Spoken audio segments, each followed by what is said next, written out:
There is an amendment at the desk. The clerk will report the amendment. Engen moves to amend House File Number 4746, the second engrossment as amended. The amendment is coded A25.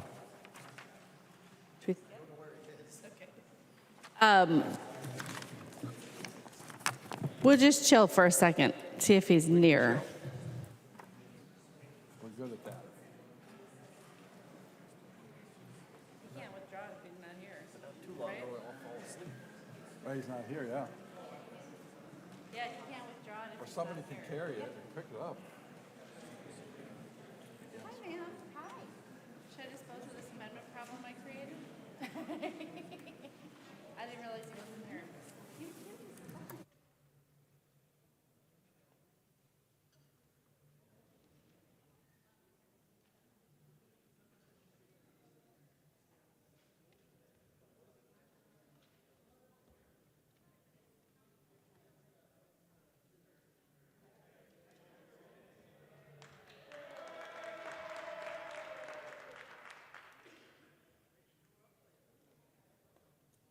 The member from Anoka, Representative Engen, to your amendment. Thank you, Madam Speaker. I don't know who is more frantic right now, me or the Senate, but we'll get through this here. So the 825 amendment I'm actually bringing up because it does the work that we intended to do with this overall bill. We have preemption currently in the language of the bill, but only for the per mile and per minute wage rates. What we don't have it for is for yanking a license.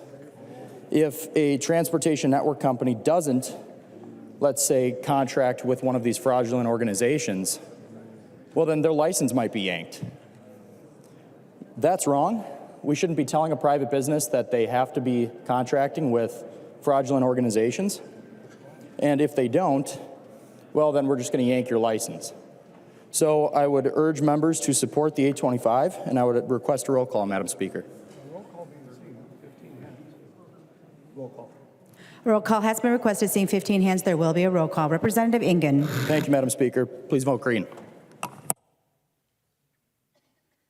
The member from Hennepin, Representative Hassan. Thank you, Madam Speaker. Preemption is already included in the bill. And we included the things that we need to preempt on localities. We still want to give localities local control, so taking everything away from them so then they're not able to do licensing is not ideal. So vote red, please. Thank you. Further discussion? There being no further discussion, the clerk will take the Representative Engen. Thank you, Madam Speaker. I would say this, Representative Hassan, being told that you cannot operate and your license can be revoked because you don't comply with the subdivision 4 in the bill, contracting with a driver advocacy organization that's tied to fraud, that isn't preemption. These local units of government can mandate and bully around these organizations, Uber and Lyft, simply because they feel as if they're not going along with the criminal behavior that we've identified as fraud. So we need this preemption. To not do so would be irresponsible of us, and that's why I would urge a green vote. Thank you. There being no further discussion, the clerk will take the roll.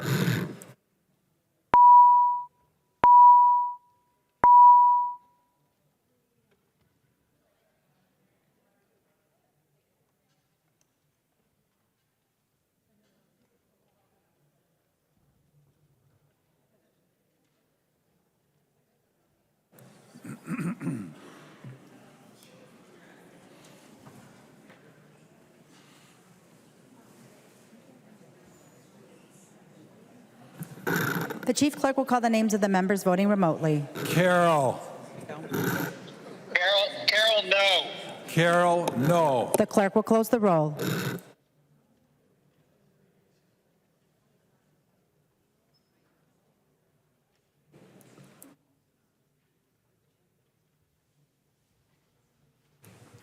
There being 61 yeas and 70 nays, the motion does not prevail and the amendment is not adopted.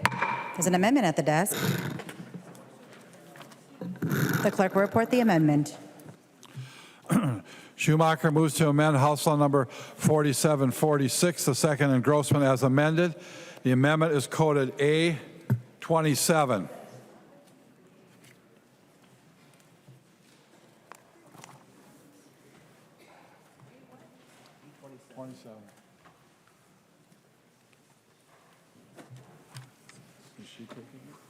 I recognize the member from Chisago, Representative New Brindley. Thank you, Madam Speaker. This is not my amendment, but fortunately I have been studying the amendments, and this one is actually particularly important when we're talking about this Uber Lyft language. And this one is specifically regarding enactment of the language being held until the Department of Human Services can ensure that nothing in this bill will reduce mobility access for individuals with disabilities.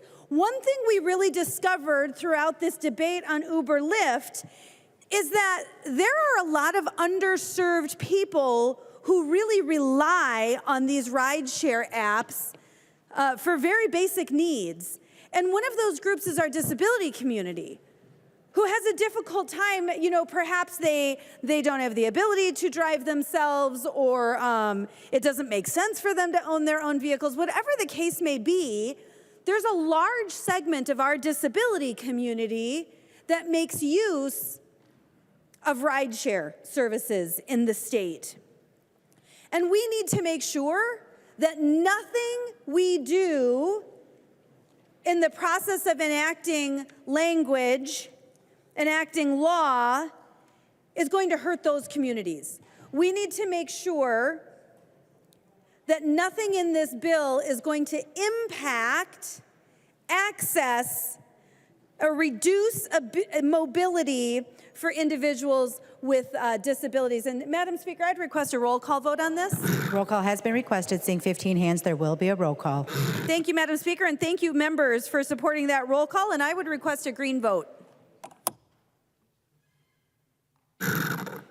I recognize the member from Hennepin, Representative Hassan. Thank you, Madam Speaker. I really want to say that we did not forget the disability communities. We actually have 91 cents extra for drivers who have cars that are wheelchair accessible. But I will say this is a good amendment. Vote green. Further discussion. Representative New Brindley. Thank you, Madam Speaker. And would Representative Hassan yield for a question? She will yield. Representative Brindley. Thank you, Madam Speaker, and thank you, Representative Hassan. I appreciate that. I legitimately do, and I mean, I know that there are some things regarding access, but this one is really important to me. This deals in the human services space. These are exactly the issues that I like to work on, and I just want to make sure when this goes into conference, can you just let us know, give us some confidence that you will fight to keep this provision in conference and make sure that we're protecting individuals with disabilities? Representative Hassan. Thank you, Madam Speaker. Rep. New Brindley, I care about the communities with disabilities, and I'm accepting this as a friendly amendment. So while I'm not guaranteeing anything, I say vote green, and we'll see what happens. Representative New Brindley. Thank you, Madam Speaker. I appreciate that it's a friendly amendment.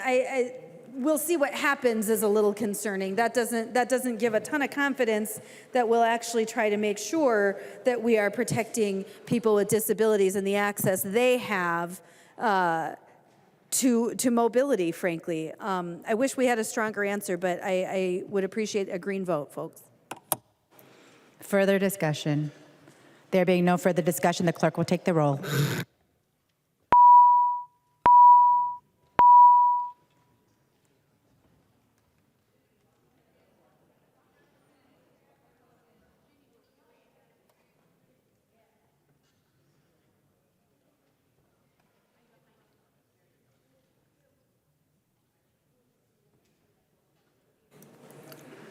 Members, please vote.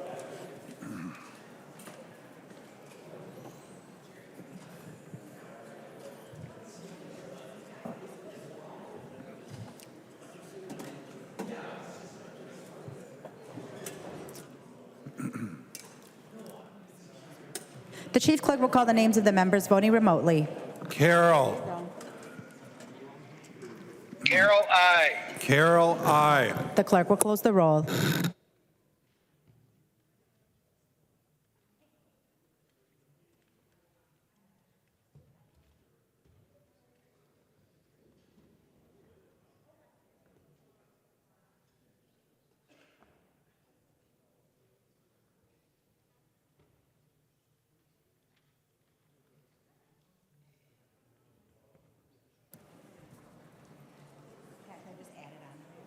What are we talking about? Speaker votes aye.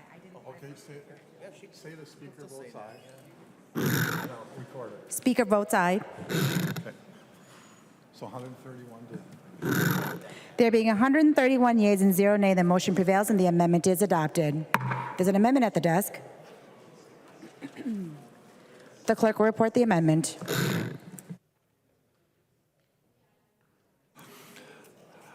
Nadeau moves to amend House Law Number 4746, the second engrossment as amended. The amendment is coded A26.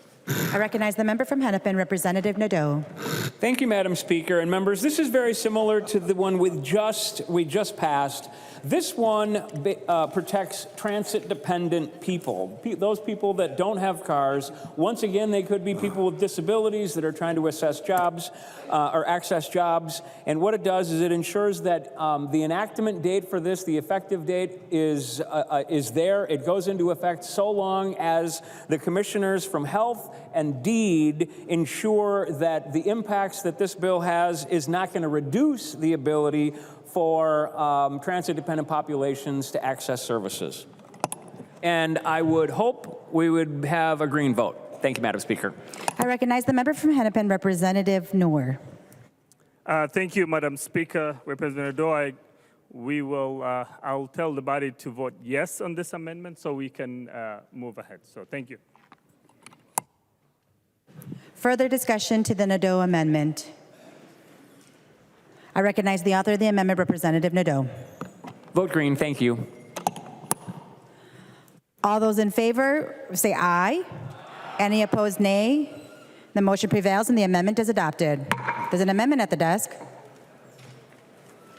The clerk will report the amendment.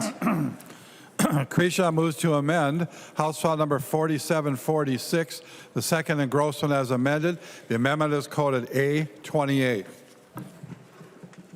I recognize the member from Morrison, Representative Kresha. Thank you, Madam Speaker. Just a moment as I look for it.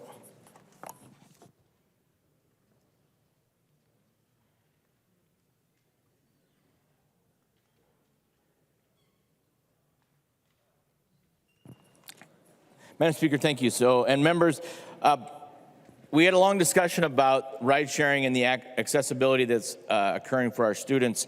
And so what this amendment does is the enactment is prohibited unless the Commissioner of Education determines the enactment will reduce access to schools and education for children. If you look across the country, the ride sharing is becoming a critical part of what students, homeless students, students with disabilities, and students in general are using this, especially with the extreme shortage that we have for bus drivers. So with that, members, I would just simply ask for your support and a roll call. A roll call has been requested. Seeing 15 hands, there will be a roll call. I recognize the member from Hennepin, Representative Noor.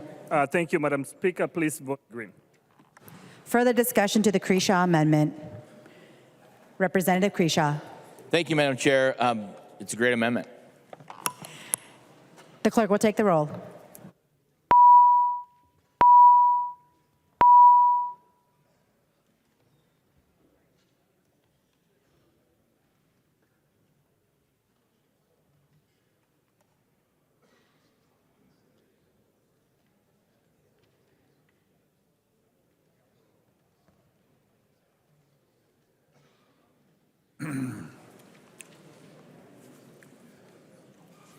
The chief clerk will call the names of the members voting remotely.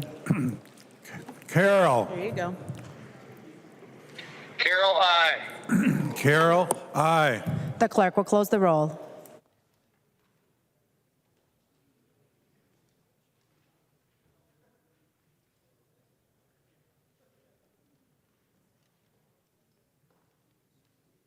There being 131 yeas and 0 nays, the motion is, what is the motion? The motion prevails and the amendment is adopted. There's an amendment at the desk. The clerk will report the amendment. Niska moves to amend House File Number 4746, the second engrossment as amended. The amendment is coded RA 24-011. I recognize the member from Anoka, Representative Niska.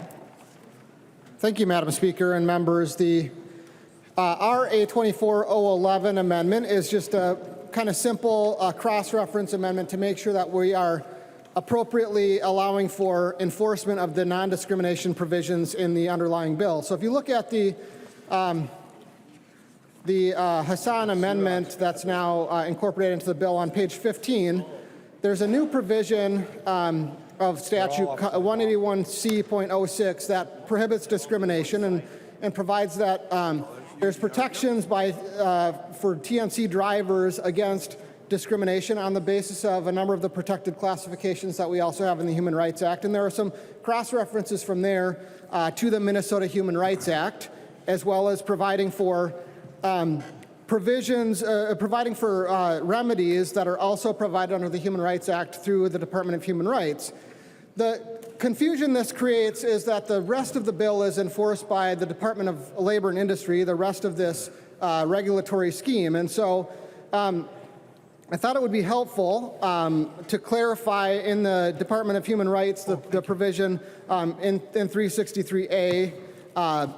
So 363A is referenced here in 181C.06, but in 363A.06 there's a provision about the commissioner's powers, and in particular in paragraph 19 of 363A.06 subdivision 1, there's a reference to cooperating. It gives the Commissioner of Human Rights the power to cooperate and consult with the Commissioner of Labor and Industry regarding the investigation of violations of and resolution of complaints regarding Section 363A.06 or .08 subdivision 7, which is a pensions provision. And so just to clarify that the Commissioner of Human Rights and the Commissioner of Labor and Industry will cooperate regarding these discrimination provisions. The A 24011 adds 181C.06 to that provision in order to make sure that those things work together, and I ask for member support.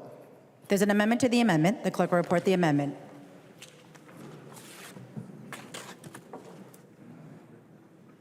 Nishka moves to amend the Nishka amendment to House File Number 4746, the second engrossment as amended. The amendment to the amendment is coded RA 24-012. I recognize the author of the amendment to the amendment, Representative Niska. Thank you, Madam Speaker. So the RA 24-012 then adds some additional language to the paragraph right below. So the previous or the underlying amendment is adding language to paragraph 19. This amendment would be adding language to paragraph 20. And paragraph 20 references the Commissioner's analysis of civil rights trends. And this was language that was enacted last year in the Judiciary and Public Safety Omnibus Bill, in which the body funded money to the Department of Human Rights and also gave the Department of Human Rights money or the power to have an analysis of civil rights trends. I'm sure everyone here remembers there was quite a robust discussion about that provision here, about whether that created a situation where there would be a speech surveillance database at the Department of Human Rights. There was some video about that went out and caused quite a bit of attention to be drawn towards the state of Minnesota. And following that floor debate, myself and Representative Scott had a meeting with Commissioner Lucero and Chair Becker-Finn on May 11th of 2023, in which Commissioner Lucero said that had been fixed in the conference committee report, that there wasn't going to be a database, that the questions that were asked in that floor debate were spot on, and that the department did not want to collect the information. The problem is that,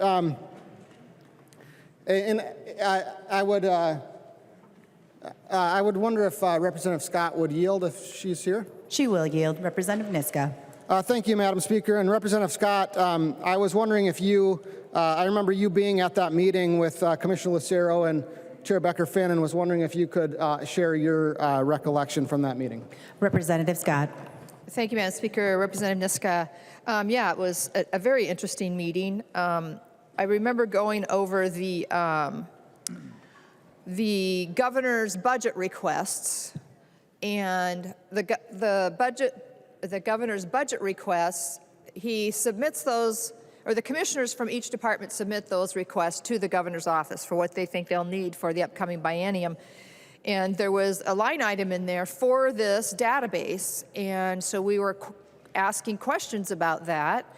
And the commissioner informed us that that is not their intention. She didn't say it, but almost said, we didn't ask for that. But even though that the request came from their office. So, but she said, absolutely, we're not going to do that. That's not our plan. Representative Niska. Thank you, Madam Speaker, and thank you, Representative Scott, for confirming my recollection of that meeting. What we were told in that meeting was that there was going to be no database at the Department of Human Rights. The problem is then the conference committee report, which was passed and did fund money to provide for a speech database at the Department of Human Rights, and did add this language to paragraph 20 of 363A.06 subdivision 1 that says that the department will analyze civil rights trends pursuant to this chapter, but it doesn't create any limitation on what the department could collect. So the A24 or RA 24-011 just very simply adds what I think should be some pretty non-controversial language to that provision. It says, notwithstanding the foregoing or any other provision of law, the Department of Human Rights shall not, directly or indirectly, maintain in any collection or database any incidents of protected speech, nor shall the department directly or indirectly offer any reward for the reporting of any incidents of protected speech. There was a proposal in the state of Washington, a similar bias registry. It ended up being stripped out, but there was a reward being offered. And then the amendment defines the term protected speech as shall include any exercise of the right of freedom of speech or of the press, the right to petition or assemble or petition, or the right of association guaranteed by the United States Constitution or the Minnesota Constitution. That language I borrowed directly from the UPEPA law that we passed unanimously off this floor a few months back. That was also included in the Judiciary and Public Safety Omnibus Bill that the conference committee report that we just passed. So I think this should be fairly uncontroversial for us to support, but Madam Speaker, I do request a roll call. Roll call has been requested. Are there 15 hands? Seeing 15 hands, there will be a roll call. Thank you, Madam Speaker. Discussion. I recognize the member from Hennepin, Representative Noor. Thank you, Madam Speaker. Please vote green. Further discussion to the Niska amendment. Representative Niska. Thank you, Madam Speaker and Representative Noor. I hope you'll light up the board green. Thanks. The clerk will take the roll.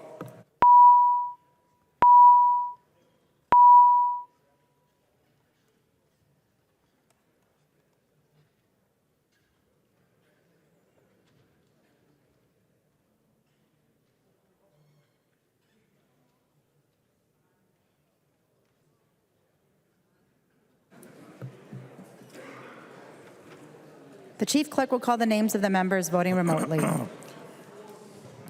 Carroll. There you go. Carroll, aye. Carroll, aye. The clerk will close the roll.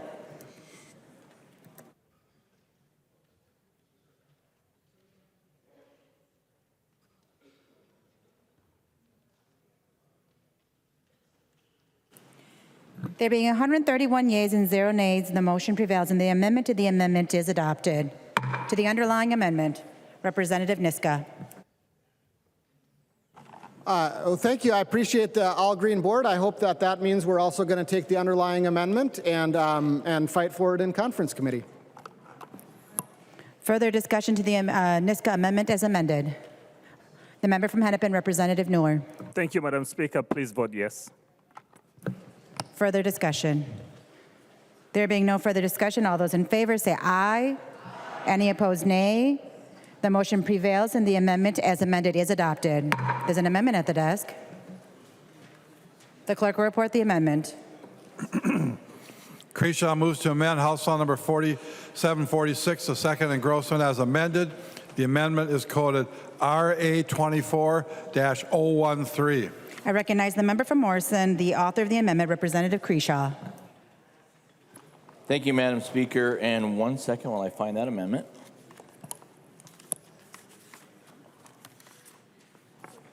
Thank you, Representative Rarick. It's the A13. There we go. Madam Speaker and members, I would recommend, oh, this is why I'm carrying. Okay, Madam Speaker, remember, the A13 is a good amendment, and I'll just, as long as we're going here nice and easily, I'll just request a roll call and a green vote.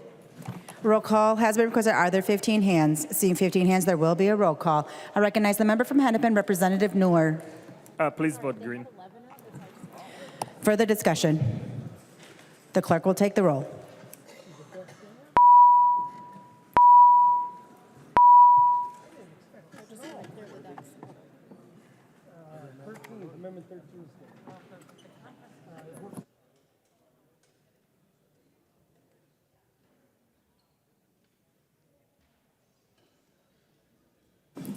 Members, please vote.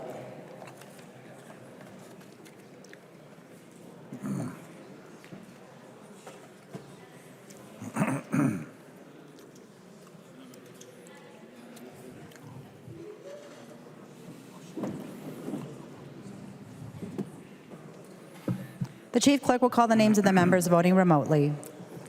Carroll. Carroll, aye. Carroll, aye. The clerk will close the roll.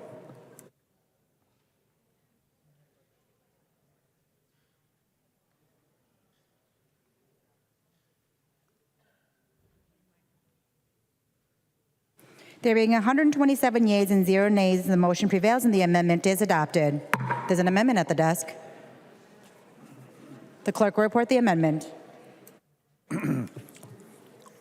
Scott moves to amend House File Number 4746, the second engrossment as amended. The amendment is coded A42. I recognize the author of the amendment, the member from Anoka, Representative Scott.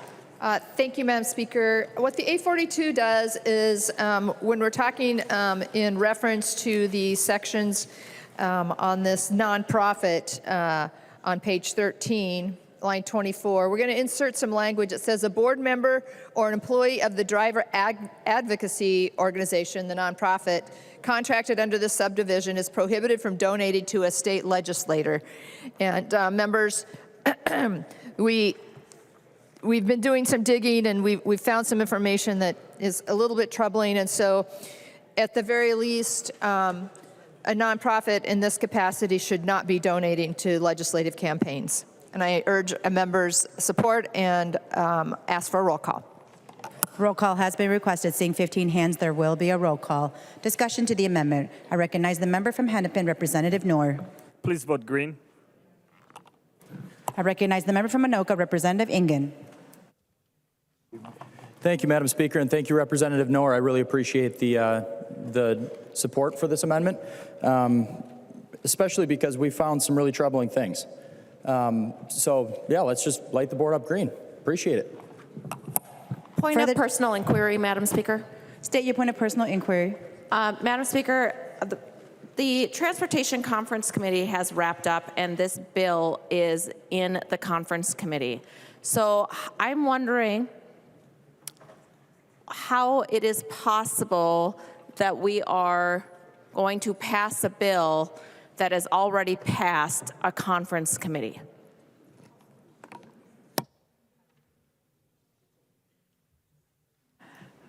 Representative Franzen, my apologies. Can you repeat your question? So my question to you is, we have a conference committee that is wrapped up, and this Uber Lyft bill is in the conference committee that is wrapped up. So we are on a bill, doing the good work, doing thorough work, vetting it with amendments, trying to make sure that this is a legit operational program. and yet the bill that we will be either adopting or not adopting soon in this committee already has the language that the majority party wants passed. Representative Long. Thank you, Madam Speaker. I'll be happy to respond to the question. So the request last night from the minority was that we pass this bill to establish a House provision. That is not necessary. The underlying bill, it would be germane to, but we decided to do that because that was a request from the minority, and so that has been the debate we've been engaging in. I'll note that a number of the amendments that we filed and debated were totally unrelated to the bill and not germane, and we have been on this bill for several hours. If the members would like to get to a vote for this bill, then we can get to that vote, and I would encourage us to do that.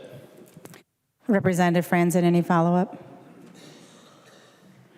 Further discussion to the Scott Amendment?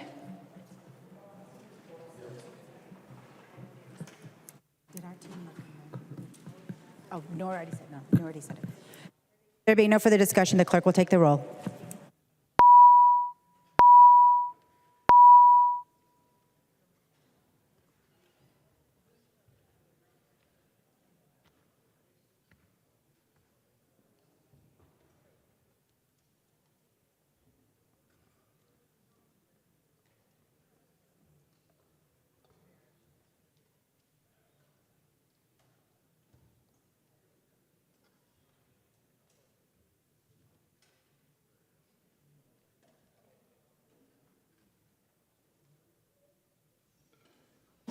The chief clerk will call the names of the members voting remotely. Carroll. Carroll, aye. Carroll, aye. The clerk will close the roll.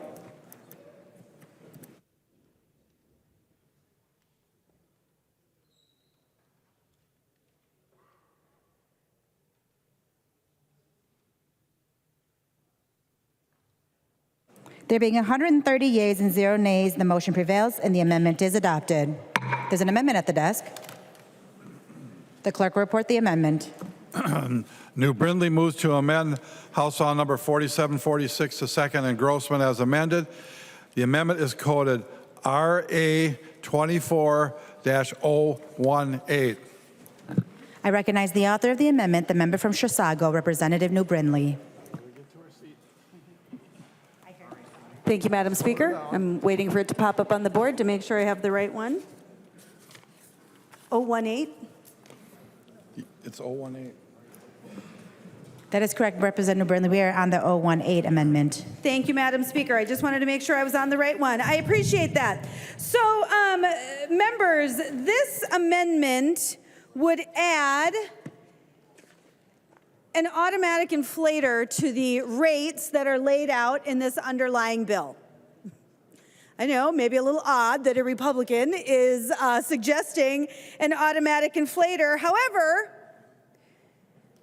we have this new trend in the legislature. We have this new trend of groups like rideshare drivers or the Minnesota Nurses Association using the legislature to intervene in labor disputes, in disputes that should be worked out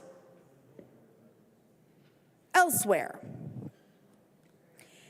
And frankly, these disputes are becoming tiresome and increasingly time-consuming and destructive to the legislative process.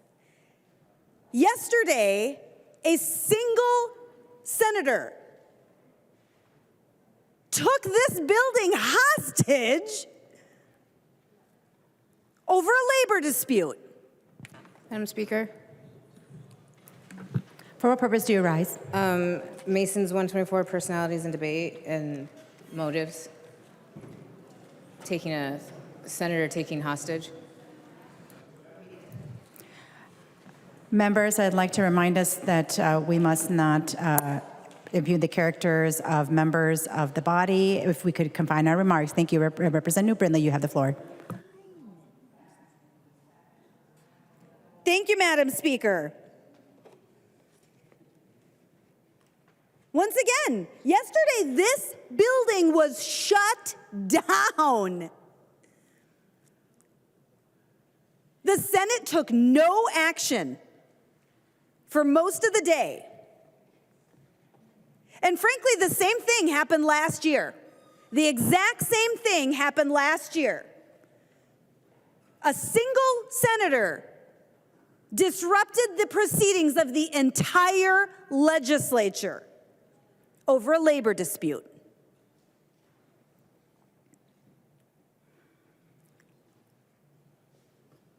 What happens if this trend continues? What other groups are we going to cater to? What other groups are we going to manage their labor disputes for? I mean, we have language in the health bill right now because the Hennepin County Board is going to take over a hospital that they are not prepared to do.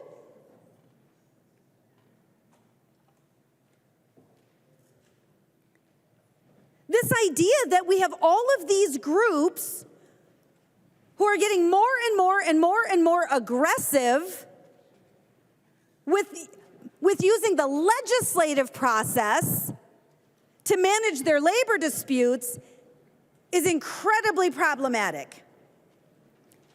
It's incredibly problematic, and we need to make sure that we do everything we can to try to halt that.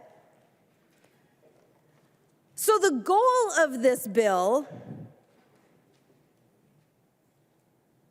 is to try to at least create a situation where we're not coming back next year. Because guess what? When you put real dollars in legislation, that gets outdated real quickly. As soon as the clean car standards come fully into effect in Minnesota,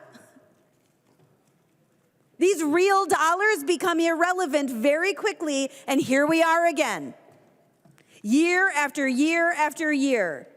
Members, this is not a good way to do business. It is not a good way to do business. What you have produced here in this underlying bill, this underlying DE, what you have produced is a temporary fix. When you put real dollars into a bill, you have created a temporary fix. And so how often, is it going to be every year, every 2 years, every 4 years? How often are we going to be held hostage by companies who want us to do their bidding? Or by labor groups who want us to do their bidding? Because that is what's happening here. That is what is happening in the underlying bill, and frankly, with this issue more broadly. It's what's happening. We've been held hostage by a small group of people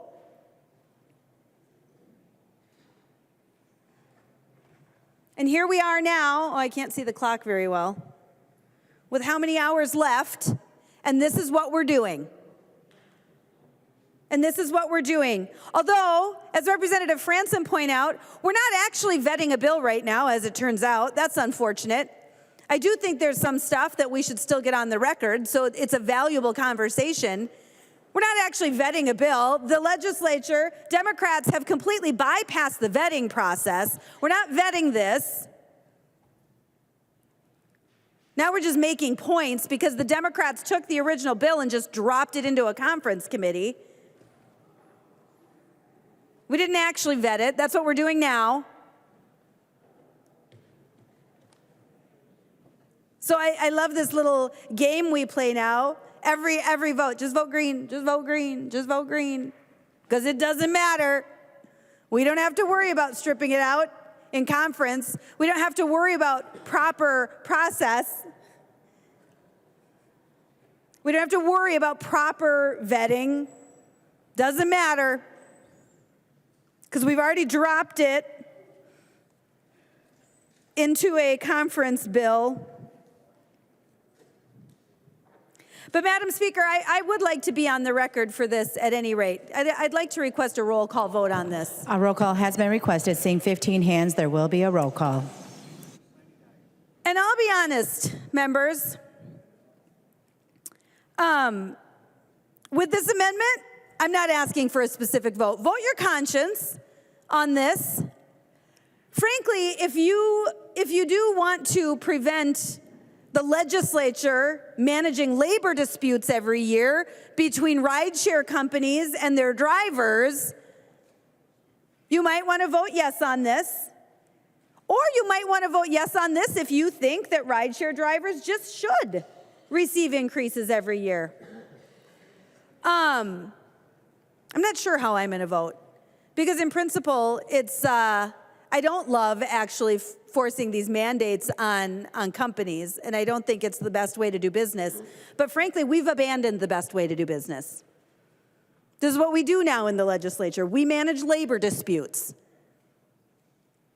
And it's taking up an increasingly significant share of our time and resources here.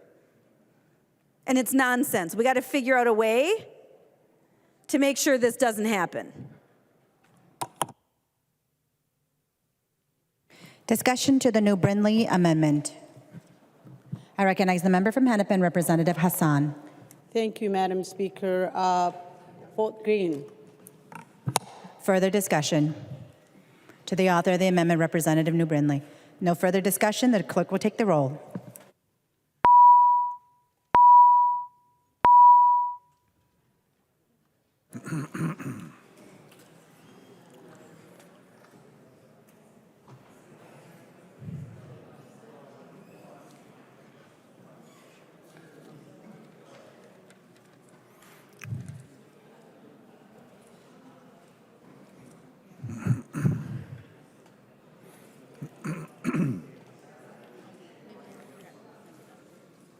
The chief clerk will call the names of the members voting remotely.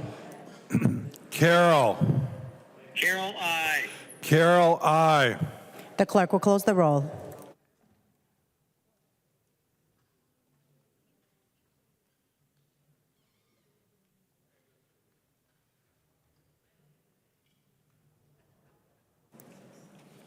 There being 72 yeas and 57 nay, the motion prevails and the amendment is adopted. There's an amendment at the desk. The clerk will report the amendment. Franzen moves to amend House Law number 4746, the second and Grossman as amended. The amendment is coded A44. I recognize the author of the amendment, the member from Douglas, Representative Franzen. Hi, thank you, Madam Speaker. Members, hi, yes, hello. So the A44 amendment would just simply, we are going to mandate that the TNC must use 25% of the funds expended under this division for sexual assault prevention training purposes.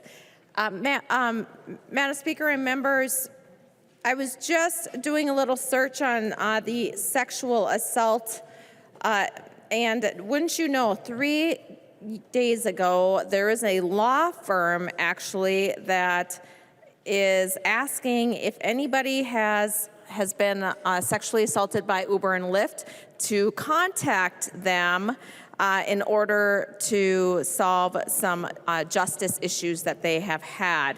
So in this, this law firm claims that in 2022, Uber released a safety report that revealed 3,824 sexual assaults occurred during trips between 2019 and 2020. A similar report from Lyft found over 4,000 sexual assaults occurred from 2017 to 2019. Members, one sexual assault is one too many. So this amendment is extremely simple. Let's provide a sexual assault prevention training to the drivers, and let's get a roll call too, Madam Speaker. A roll call has been requested. Seeing 15 hands, there will be a roll call. Thank you, Madam Speaker, and members, please vote yes. Discussion to the amendment. I recognize the author from Hennepin, Representative Hassan. Thank you, Madam Speaker. This is a good amendment. I do agree that one sexual assault is one too many. Vote green. Further discussion to the amendment. Representative, I recognize the member from Chisago, Representative New Brindley. Thank you, Madam Speaker, and thank you, Representative Franson, for this amendment. Particularly with rideshare drivers, there's a real relationship of trust when you get into someone's vehicle and you don't know that person. And we want to make sure that anyone getting into one of these vehicles can feel safe and know that the person who they're riding with has received sexual assault prevention training.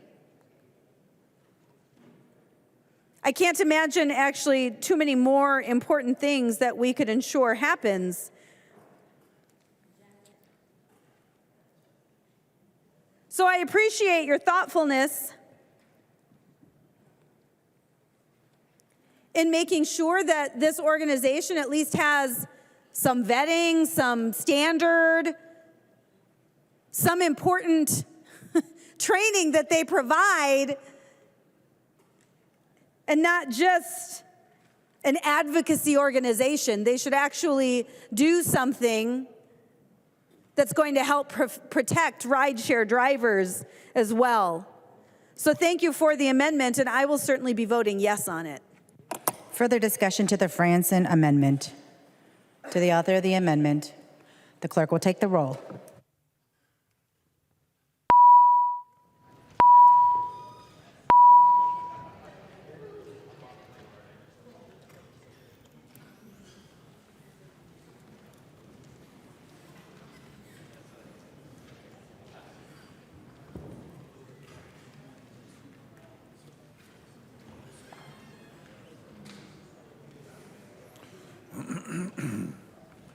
The chief clerk will call the names of the members voting remotely. Carroll. Carroll, aye. The clerk will close the roll.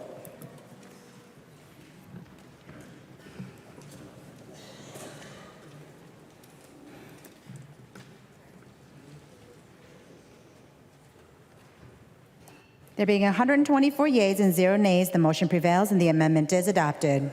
There's an amendment at the desk. The clerk will report the amendment. New Brindley moves to amend House Law number 4746, the second engrossment as amended. The amendment is coded RA24-019. I recognize the author of the amendment, the member from Chisago, Representative New Brindley. Thank you, Madam Speaker and members. So we spent some time already talking about Subdivision 4, the driver advocacy organization. And what I want to point out, we had an opportunity to just fix it and get rid of this language. That we've certainly thoroughly discussed how problematic the language is overall. However, since we didn't get rid of it, I want to point out that in this language, there are only 2 requirements of this driver advocacy organization, other than, of course, it must be a nonprofit. It must be a nonprofit. It must have been established for at least 2 years and continuously operating in Minnesota, and it must be capable of providing culturally competent representation. Those are literally the only 2 requirements of this organization. And as we've already discussed, there is only one organization that we currently know about that has currently been named. Maybe there's thousands. I don't know, Representative Scott really tried to get at that, but we couldn't get another name. So we only know right now of one organization that fits the bill. We only know of one. However, I still welcome, I hope folks tell us more. I would love to hear more. But right now, we only know of one. And of that one, we know that that one has been listed, 43 times in the Feeding Our Future indictment? That's problematic. So this amendment, the A20 amendment, would add that not only do they just need to exist for 2 years and be able to provide culturally competent representation, they actually have to meet some standards. Because we put a lot of standards in place for giving grants to nonprofits. Now we're forcing a company to give money to a nonprofit. They should at least have to follow the same standards. Oh, I'm sorry. A19? Hold on. We're on the A19, Representative We're Brindley. moving quick. Oh, this is a good one too. Good news, this is a good one too. So this one, okay, let's go to the A19 amendment. And Madam Speaker, I'd request a roll call on this vote. A roll call has been requested. Seeing 15 hands, there will be a roll call. Thank you, Madam Speaker, and thank you for clearing up the confusion. I didn't realize I had 2 more amendments left, but I thought I just had the one. Okay, so this one is actually really important because was it just yesterday? Just last, I don't know, sometime this week, we passed legislation about misclassification of workers.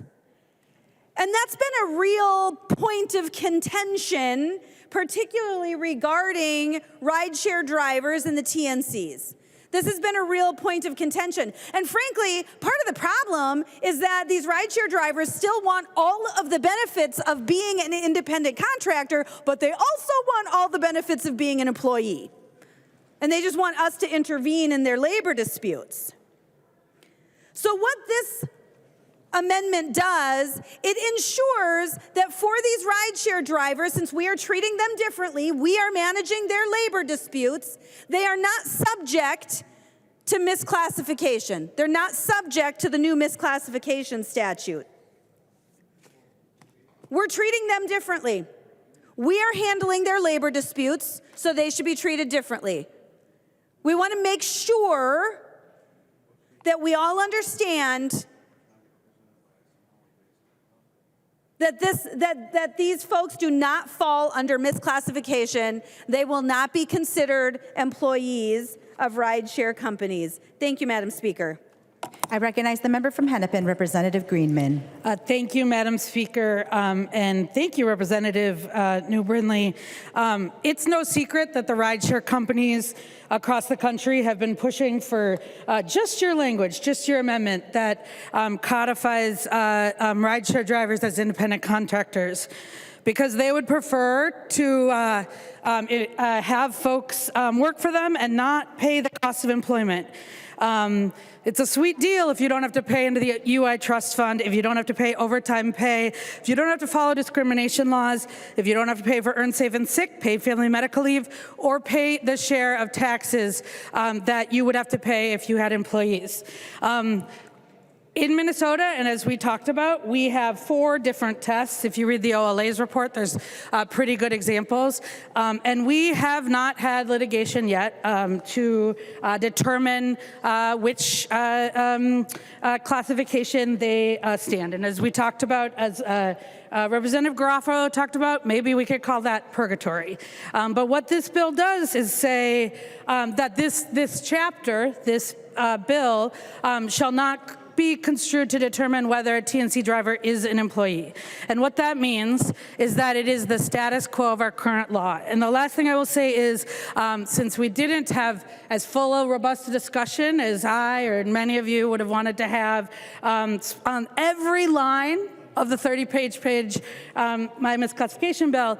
But one thing we did talk about in committee and on this House floor is we did not actually change the misclassification test for everything outside of construction. And so the law tomorrow on the test tomorrow for gig workers will be the test we had yesterday. So members, I'd ask you to vote no. Discussion to the New Brindley Amendment. I recognize the member from Morrison, Representative Schultz. Thank you, Madam Speaker and Representative Greenman. You know, I found this funny thing. I was looking at the calendar of the day and the amendments page, and we have all of our amendments loaded up for House File 4444. Maybe we're going to get there today. Maybe we're going to get there today. Well, members, here we have an opportunity to kind of right the ship a little bit and make sure that we're keeping some key priorities available, the flexibility that's available for folks who work with or in the TNC realm. I must say I love using ride-sharing services at the times at which I need them. Just been fantastic utility, especially around the Twin Cities metro area. And what I have to say is, even from the conversations that we've had just this week, when we were moving about the city of St. Paul, the conversations in the car with the drivers, they appreciate the flexibility that being an independent contractor has created, and that's why Representative New Brindley's point is prudent. And I think that you literally see that and you hear that when you talk to the drivers.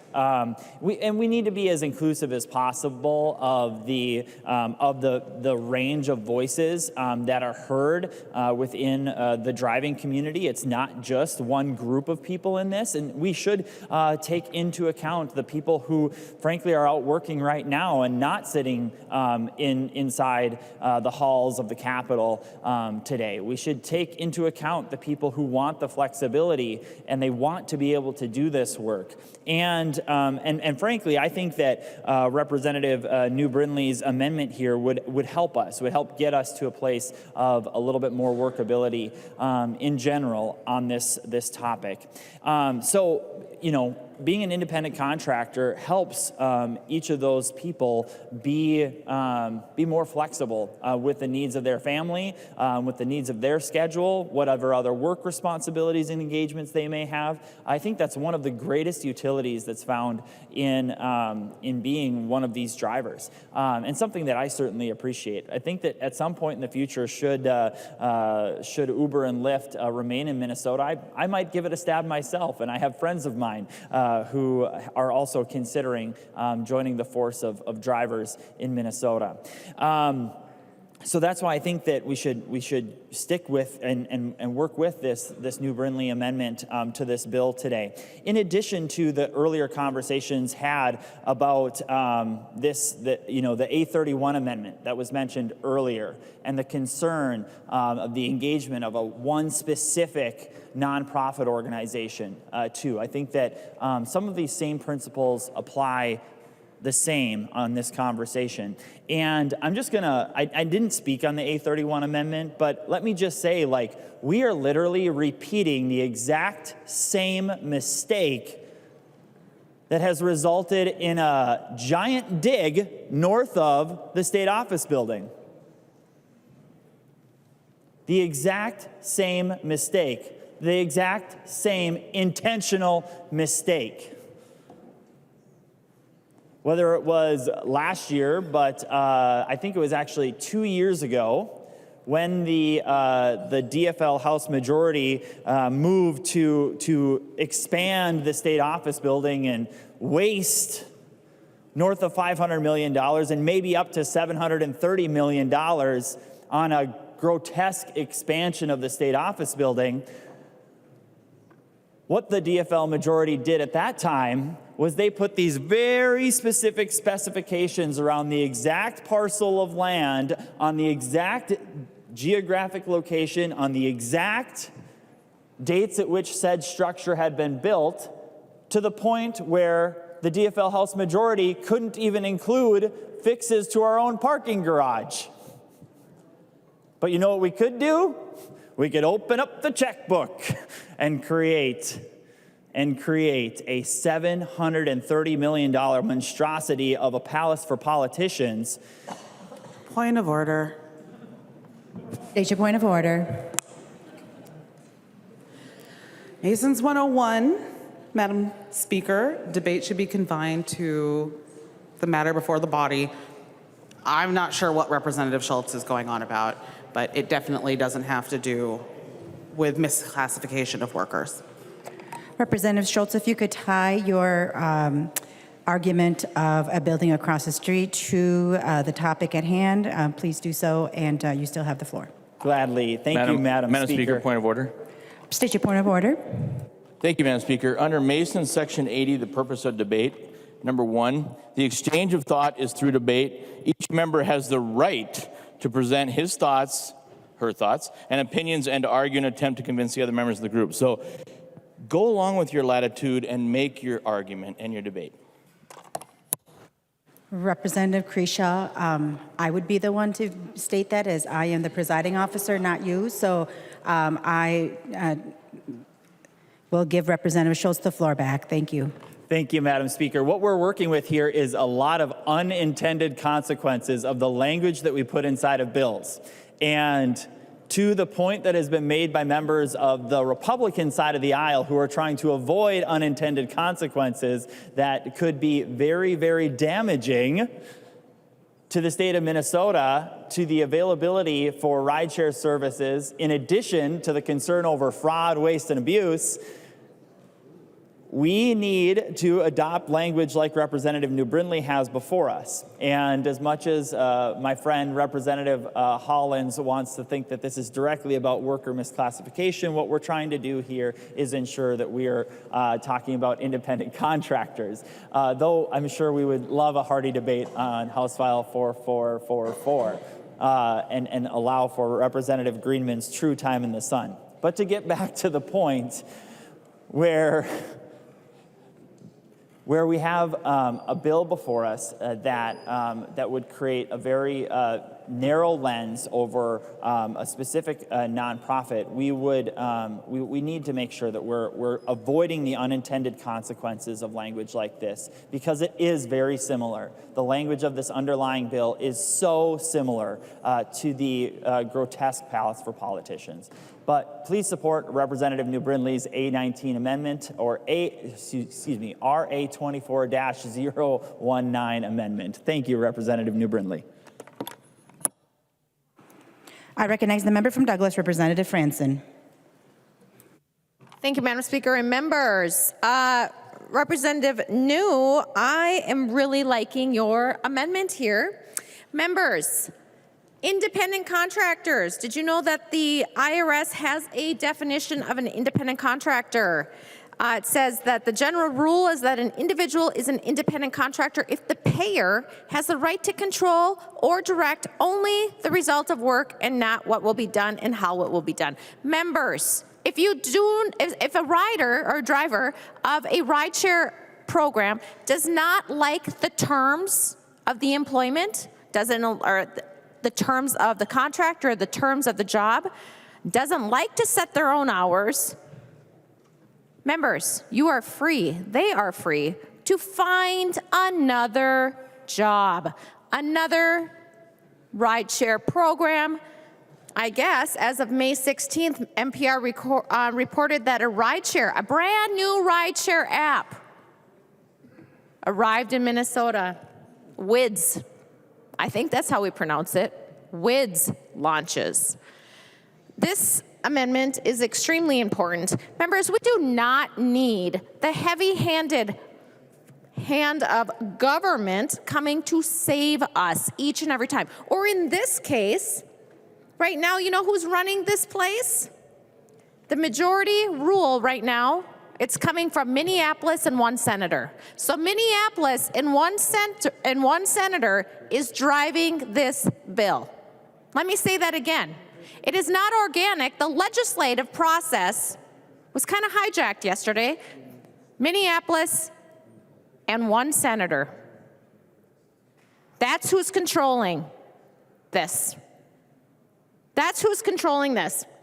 So members, I'm going to ask you to vote for a green vote for the Ann New Brindley amendment. We cannot, if you do not know how to go look for a job, I can help you if you do not care for working for Lyft or Uber anymore. If you don't like how it's operating, you are free to go out into the workplace and find a different job. You are free to do that. Nobody is forcing you to stay with Uber or Lyft, or in this case, maybe it's WIDS. I don't know. Is WIDS included in this bill? We don't even know that. But Madam Speaker, I'm asking members to vote green. Thank you. I recognize the member from Ramsey, Representative Hussein. Further discussion to the New Brindley Amendment. To the author of the amendment, Representative New Brindley. Thank you, Madam Speaker, and thank you for the support. You know, I was struck by some of the comments that Representative Greenman said it's a sweet deal. It's a sweet deal for these employers to not have to pay all this stuff. Well, you know what else is a sweet deal? When you get to set your own hours, when you have all of your own flexibility, when you get to do whatever you want. It's a sweet deal, which is why people choose the gig economy. But you don't get to have it both ways. You don't get to say, I want the sweet deal of everything that comes with being an employee, but I also want to retain the sweet deal of all the flexibility that I want, working when I want, working where I want, taking what rides I want, denying what rides I want. You don't get to have it all. That's not how the world works. As Representative Franson said, you know what? Our unemployment rate in Minnesota is extraordinarily low. There are a ton of jobs. If you want traditional employment, if you want to work for an employer and receive the benefits of working for an employer, my 20-year-old daughter got back from college. She applied for a job on Saturday. She had the job on Monday and was trained on Thursday. And let me tell you, she's working at McDonald's. She's making over $17 an hour. She is earning PTO. She's got a 401k. There are plenty of traditional employment jobs available if that's what you're looking for and if that's what you want. But if you want the flexibility of being a gig worker, well, then you also have the responsibility of being a gig worker. You don't get it both ways. You don't get it both ways. I mean, imagine what a sweet deal that is, that you get all the benefits of everything. That's nonsense. That is absolutely nonsense. So, since the legislature is now managing labor negotiations, frankly, there's no need. There's no need to have any risk that rideshare drivers will fall under misclassification. Since we're doing the labor negotiations, there's no need to risk that they will fall under this new statute. So let's make sure that we are protecting flexibility, that we are protecting the benefits of being a gig worker that these folks have clearly chosen, that we, frankly, protect the negotiations that this body has done for them, and let's vote yes on this amendment. Madam Speaker, I just verify I did ask for a roll call? You did ask for a roll call. Oh, thank heavens. Thank you, Madam Speaker. The clerk will take the roll.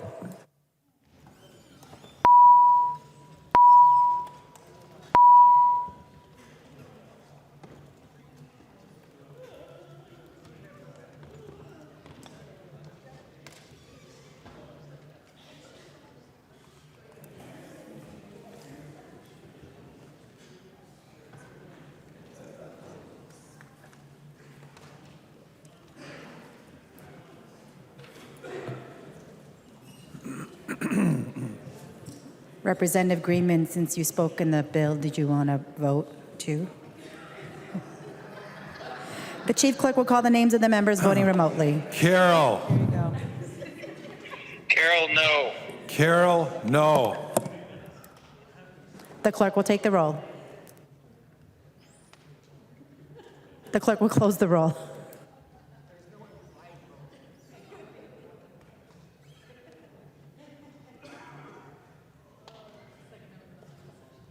There being 60 yeas and 69 nays, the motion does not prevail and the amendment is not adopted. There's an amendment at the desk. The clerk will report the amendment. Franzen moves to amend House File Number 4746, the second engrossment, as amended. The amendment is coded A47. I recognize the member from Douglas, Representative Franzen. Madam Speaker, can you give me a moment? Because I don't even know if I have that amendment at my desk here. Great system. There it is. Yeah, I keep getting skipped over here. All right. Yes, this is an important one. Thank you, Madam Speaker. Members, this is an easy vote. Green. Members, so this amendment says, as director of the Drivers Advocacy Organization contracted under this subdivision cannot have been convicted of fraud or been the recipient of an adverse administrative action related to a finding that the organization has committed fraud. Members, as we know that this bill has already been conferenced, and I did not see any comfort language in this bill, the one that we're debating today, 360, and I'm not sure if that is the same language, this A24 language that we're debating today that is going to be voted on shortly here in the Transportation Conference Committee. But with that said, it is important that we do our due diligence and that we don't have a conversation later on down the road that says, I told you so. Members, we have a major fraud problem in Minnesota, not just fraud, but also waste and abuse. All throughout my terms here in the legislature, we have had hundreds and hundreds and hundreds and hundreds and hundreds and hundreds of millions of dollars of fraud in our public programs. If it's not Medicaid, if it's not transportation services, if it's not our child care assistance program, or if it's not through the food program, which famously is called Feed Our Futures. I like to refer to it as Feed Our Fraud. So members, we want to make sure that we do our due diligence, and it is especially concerning that we have the Somali Community Resettlement Services, which is probably the organization that will be part of this bill under the subdivision 4, the driver advocacy organizations, but I'm sure it is just the Somali Community Resettlement Services, and that nonprofit has been mentioned in Feeding Our Futures, as in reported in the Reformer. So members, I'm very concerned here, members, that we are doing this bill basically without any public input. We're not getting testimony, and we aren't thoroughly vetting the issues with giving money to nonprofits. We also have, we know that there's some issues with not just Feeding Our Future, but quite a few nonprofits here in Minnesota. So members, I'm going to ask you to vote green on this, and thank you. I recognize the member from Hennepin, Representative Hassan. Thank you, Madam Speaker. Members, fraud, waste, abuse is all bad. Vote for this amendment. Any further discussion? I recognize the member from Chisago, Representative New Brindley. I agree. I'm writing that down. Fraud, waste, abuse is all bad. That's exactly right. So thank you, Representative Franzen, for this amendment. And I think this one is particularly interesting because it's actually pretty narrow in scope. This isn't necessarily that the organization itself has been engaged in fraud, but when it came to the Feeding Our Future scandal, it was really interesting when you started putting different stories together. You started seeing names from Feeding Our Future that we had seen a few years before in the CCAP fraud. The exact same people were popping up in both of those stories, in both of those cases of fraud. So what we know, it's not just a single organization that may be problematic. There are problematic people who engage in fraudulent activity over and over and over again and try to find the new hole in the dam that they can exploit for their own personal gain. And it is all wrong. Fraud, waste, and abuse is all bad. I'm super excited that we are all finally going to put up a green vote for agreeing that all fraud, waste, and abuse is bad. So this is specific to individual people as opposed to organizations. And it ensures that if someone has been engaged in fraud, either convicted of fraud or the recipient of an adverse administrative action relating to a finding that an organization committed fraud, which means that the fraud was not necessarily committed directly by that person. It may have been by the organization, but the individual had an adverse administrative action. Well, we should ensure that those folks do not get to be directors of a driver's advocacy organization that's going to be receiving, man, who knows how much money, mandated by the state to go to these nonprofit organizations. Let's make sure that a director has no association with committing fraud. Because again, this is what we see. The same names in the CCAP fraud are the exact same people who showed up in the Feeding Our Future fraud. This is a racket. It's a scam. It is a profession for some people committing fraud. It is clearly a profession. And we owe it to folks to make sure that we're doing everything we can to put guardrails in place when it comes to these drivers advocacy organizations that are going to receive a little windfall from a private company. Good amendment. Thank you, Representative Franson. I recognize the member from Morrison, Representative Schultz. Thank you, Madam Speaker, and I'm so glad to hear the words from a member of the majority party saying they want to root out waste, fraud, and abuse. And the good opportunity is there's a whole bunch of conference committee reports that have not been fully passed or sent to the governor yet, and there's a lot more that we can be doing during the remaining 8+ hours left of this legislative session. And so, members, I would just encourage us, let's focus upon the biggest waste of money that's across the street. We can insert some language, we can put a stop to that. It's in a dig right now, we can cancel that. We can get back to what Minnesotans expect of us, which is to make Minnesota more affordable rather than the unaffordable and irresponsible expansion of the state office building. Further discussion to the Franson amendment. There being no further discussion, all those in favor say aye.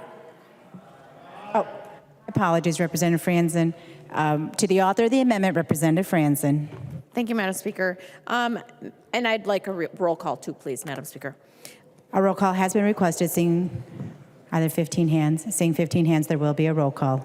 Well, members, I'm actually very excited that we can get it on the record, that we are about to vote that for waste, fraud, and abuse is all bad. Let me say that again. Waste, fraud, abuse is all bad. Yes, it is. It is all bad. So today, I hope that we have a green vote on this. And I'm super excited. I'm really excited about this because, you know, I don't even remember what year it was. Was it 2018, 2017, 2019? But when the $100 million disappeared from the Child Care Assistance Program, remember that? Fox 9 news article, it was terrible, absolutely terrible. But you know, the Department of Human Services didn't want to actually believe it was $100 million in fraud. They didn't want to believe. There was allegations of money being laundered to terrorist organizations overseas. And of course, the Department of Human Services didn't really want to believe that. And the OLA report couldn't quite substantiate that. However, they did found that in the OLA report, they found federal regulatory and law enforcement agencies are concerned that terrorist organizations in certain countries, including Somalia, obtain and use money sent from the United States by immigrants and refugees to family and friends in those countries. And we do know that to be true in the case of feeding our future, feeding our fraud, where money ended up overseas for lavish lifestyles, homes, yachts. Oh, I think somebody bought a Porsche. I read that. So members, it's actually, I'm just thrilled that we're going to vote. And I'm just so interested in how this process is going to play out. So we're going to pass this bill with all these wonderful amendments. And isn't it shocking that it's the last day of session, members, and we have, what do we have left here? We have 9 hours, 28 minutes, and 8 hours, 23 minutes, and 19 seconds. My I have a stopper now, so now I know exactly down to the seconds. But isn't it something? 8 hours, 23 minutes, 9 seconds to get to the point where we are working in a bipartisan manner. I have never seen so many green votes on a board when Republicans are offering amendments. It is absolutely beautiful. But maybe that's only because of the fact that the bill's already done and it's just waiting to be taken up to adopt the conference committee report. But aside from all that, I'm very curious to see how these Republican amendments are going to play out at the end of session and how we're going to be able to incorporate the language we are going to be adopting today into the conference committee when it comes to the House floor on a conference committee report that we will not be able to amend. So I'm learning, members. We're all learning. Maybe there's a new rule we don't know about and we're about to learn today. So members, please vote yes. Thank you. There being no further discussion, the clerk will take the roll.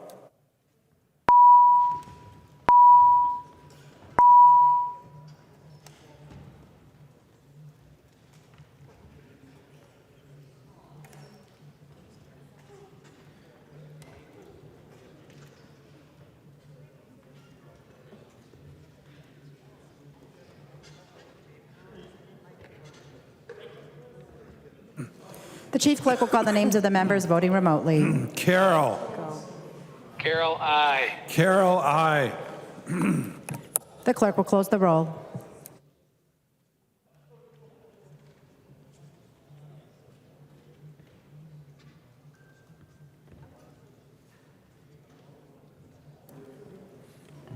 There being 130 yeas and 0 nays, the motion prevails and the amendment is adopted. There's an amendment at the desk.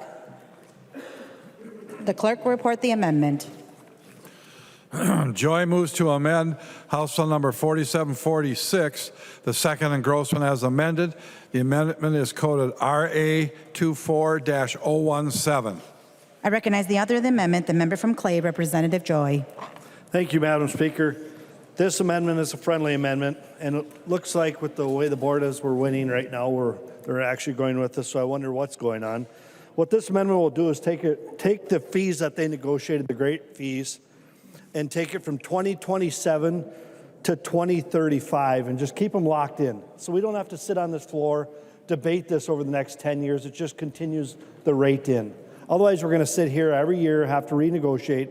So this amendment is a simple amendment. It just keeps that rate that they had a great negotiation and everybody came to agreement on, and it will keep it locked in until 2035. I appreciate a green vote. Thank you. Discussion to the Joy amendment. I recognize the member from Hennepin, Representative Noor. Thank you, Madam Speaker. I think the date on that, on the 2027, is the date that the increment based on inflation will start, meaning that we are going to start the inflation rate increase at that point, so I don't understand the purpose of 2035. This is not a sunset. It's the beginning of the increasing the rates for the driver based on inflation. Please vote no on this amendment. Further discussion to the Joy Amendment. I recognize the member from Sibley, Representative Harder. Oh, Representative Harder is not looking to be recognized. Unfortunate timing. There being no further discussion, all those in favor of the amendment say aye. Any opposed, nay. The motion does not prevail and the amendment is not adopted. There's an amendment at the desk. The clerk will report the amendment. New Brindley moves to amend House File Number 4746, the second engrossment as amended. The amendment is coded RA24-020. I recognize the author of the amendment, the member from Chisago, Representative New Brindley. Excellent. Thank you, Madam Speaker and members. We are back to the A20 amendment. I had started to talk about the A20 amendment earlier. And again, the point of this one is on page 13 of the bill. In the driver advocacy organization language, under the language in the bill, the only two requirements of this organization is that it has existed for 2 years and that it's capable of providing culturally competent driver representation services. Those are the only two requirements. However, the problem with that is that by mandating a private company to essentially give a grant to this service, that's essentially what's happening here, without actually going through a government agency to make that happen. But by doing so, we forego all of the safeguards we put in place last year. Safeguards, things like a financial review of the grant and business subsidy recipients, things like requiring financial information and a determination of ability to perform. It considers things like their history of performing duties similar to those required under this program. It requires 990 forms and ensures that they've been filed with the Internal Revenue Service. There's all kinds of requirements to ensure that organizations are fiscally sound. In addition to that, I've also added the 16B.981 language and also the 16B.991 language regarding a termination. That this actually can be terminated if there's a criminal conviction. That this could be immediately terminated if the recipient is convicted of a criminal offense relating to a state grant agreement. And we are talking about an organization that likely does have state grant agreements. It's a nonprofit organization.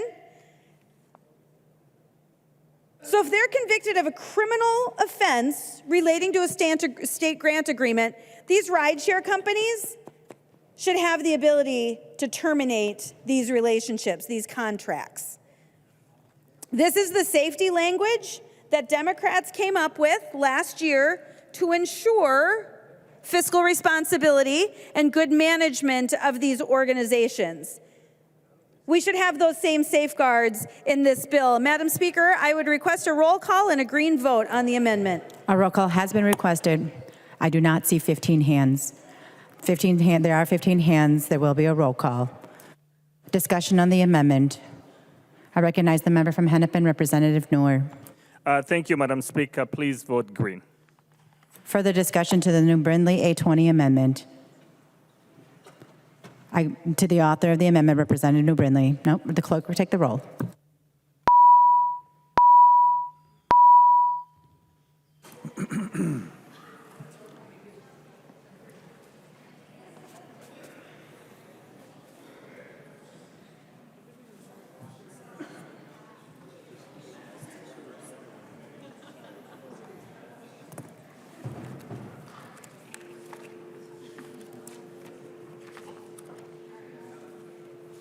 The chief clerk will call the names of the members voting remotely.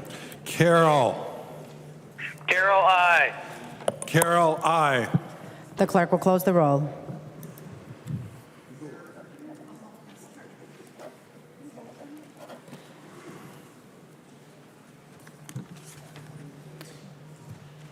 It's like the roll was closed. I think it's like a bunch of.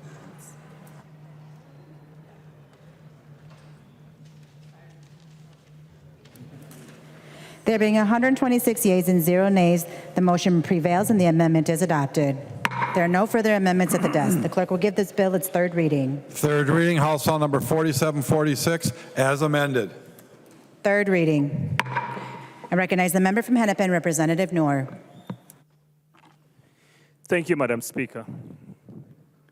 As we debate this historic agreement between the drivers, the TNC, the House, the Senate, and the governor, it has been a long ride. For far too long, the TNC drivers have been taken for a drive. This bill is centered on supporting those drivers who have come to us for a long time to make sure that they get fair pay, they're treated with dignity and respect, that they have a living wage. As this compensation in this bill, the minimum compensation is about 20% increase. Members, this is a historic increase that has not happened anywhere in the country. We understand the challenges when large corporations take advantage of low-income individuals, when the CEOs of big corporations are making millions, and yet the drivers are paid pennies. This is centering on those drivers and making sure that they've got a take-home that can guarantee them that they can have that American dream. So with this historical agreement that we have seen unfold since last night, it's time for us to make sure no worker in the state of Minnesota is treated differently, to make sure that their benefits, their compensation is up to par of what we believe that someone who is going to pay for their rent, to pay for food, to pay for shelter, they're able to afford. So I'll ask you all, please vote green. Thank you, Madam Speaker and members. I recognize the member from Stearns, Representative Damuth. Thank you, Madam Speaker. Members, as we get ready to take a vote on this bill, I just want to remind everyone why we are here. And the reason we are here debating this bill is because of the Minneapolis Democrat City Council. That is the only reason that we have had to have this discussion here, was because of the Minneapolis City Council. The other thing is, we actually had an answer for this 2 months ago or more. Representative Engen had a bill that would have had preemption, it would have taken care of the issue, it would have already done what this last-minute, last deal did. We could have solved this issue 2 months ago. The other reason that we're here is what was at risk.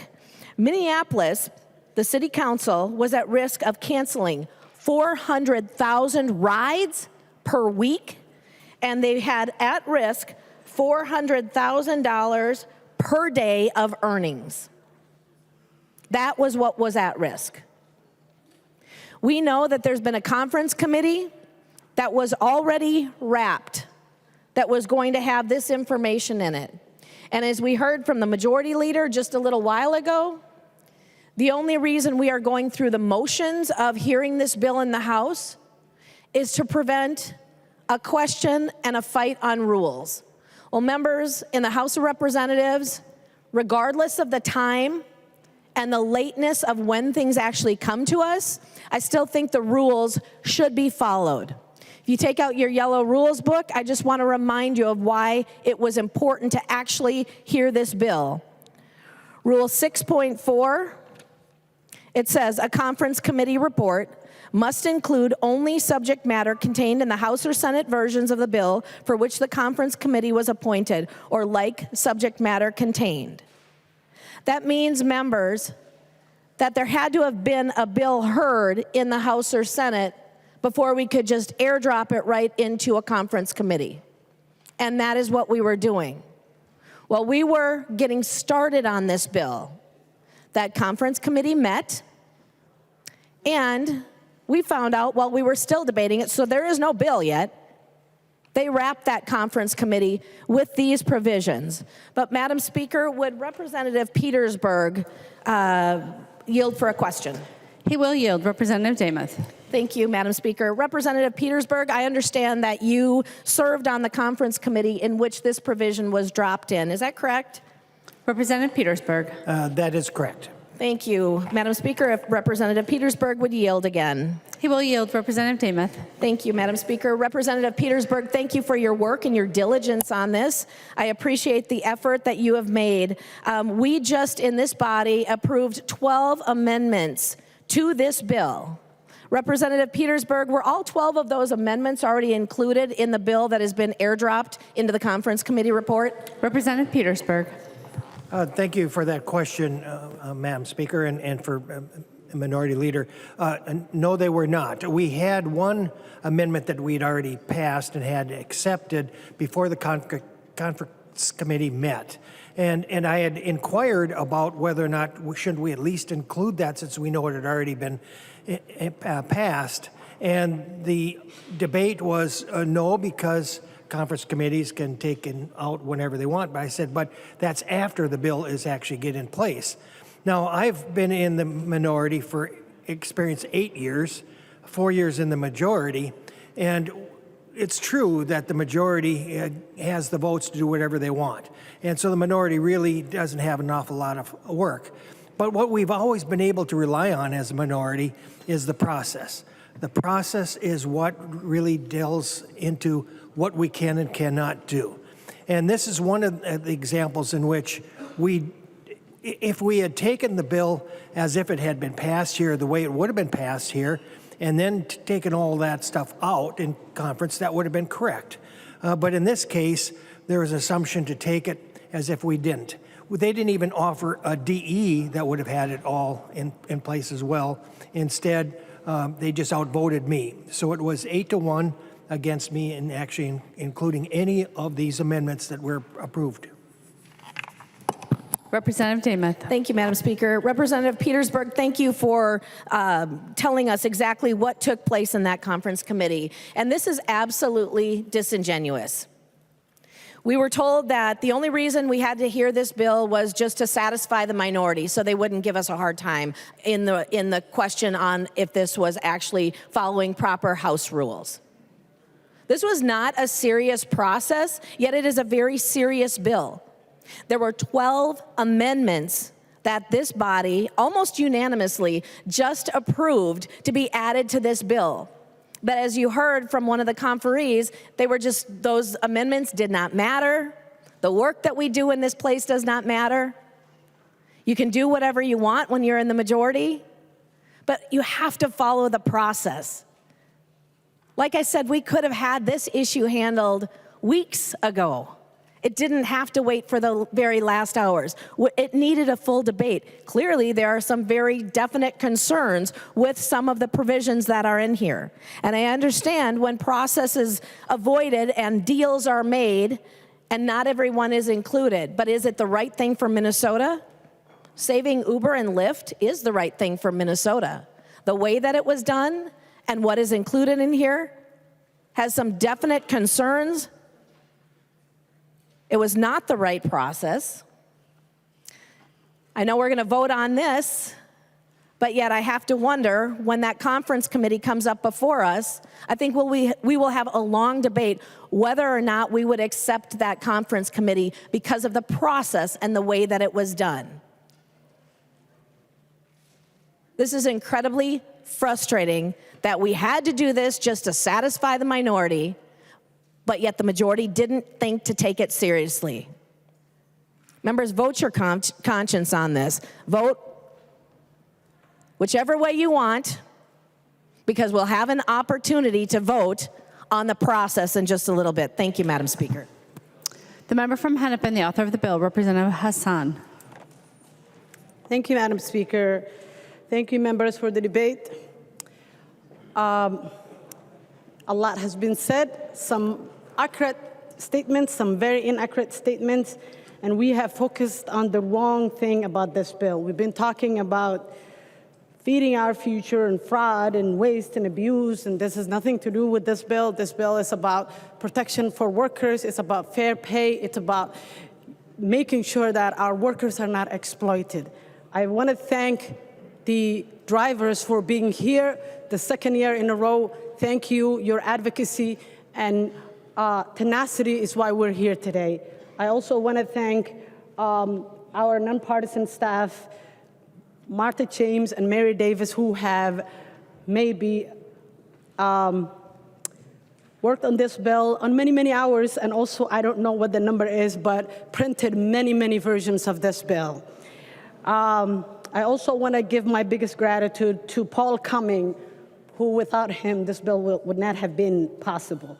Thank you, Leader Long, for your advocacy, for your commitment to workers. Thank you, members.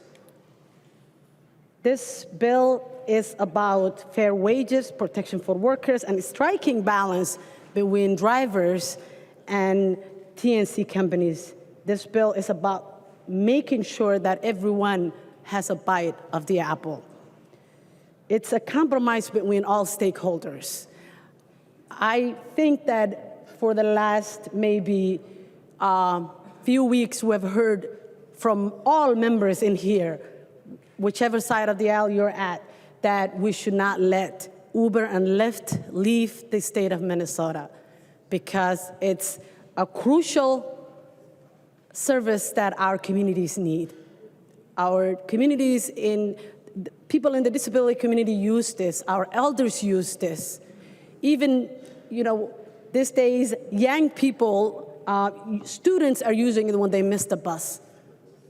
Imagine if Uber and Lyft leave. How many people will be stuck at the airport? How many people would not have this service?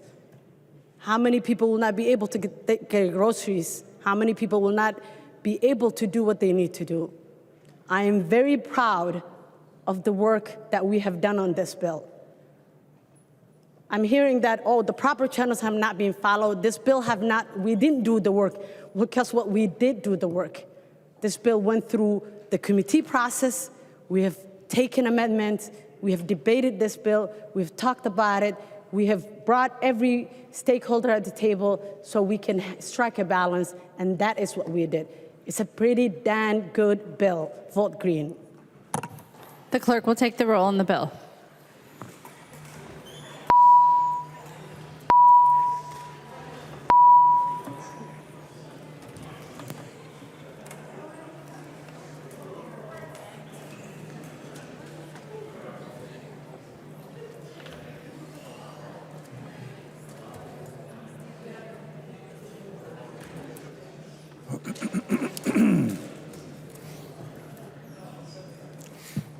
Will the clerk please call the name of the member voting remotely?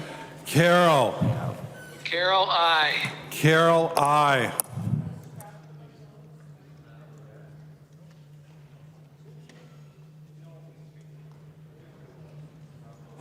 The clerk will close the roll.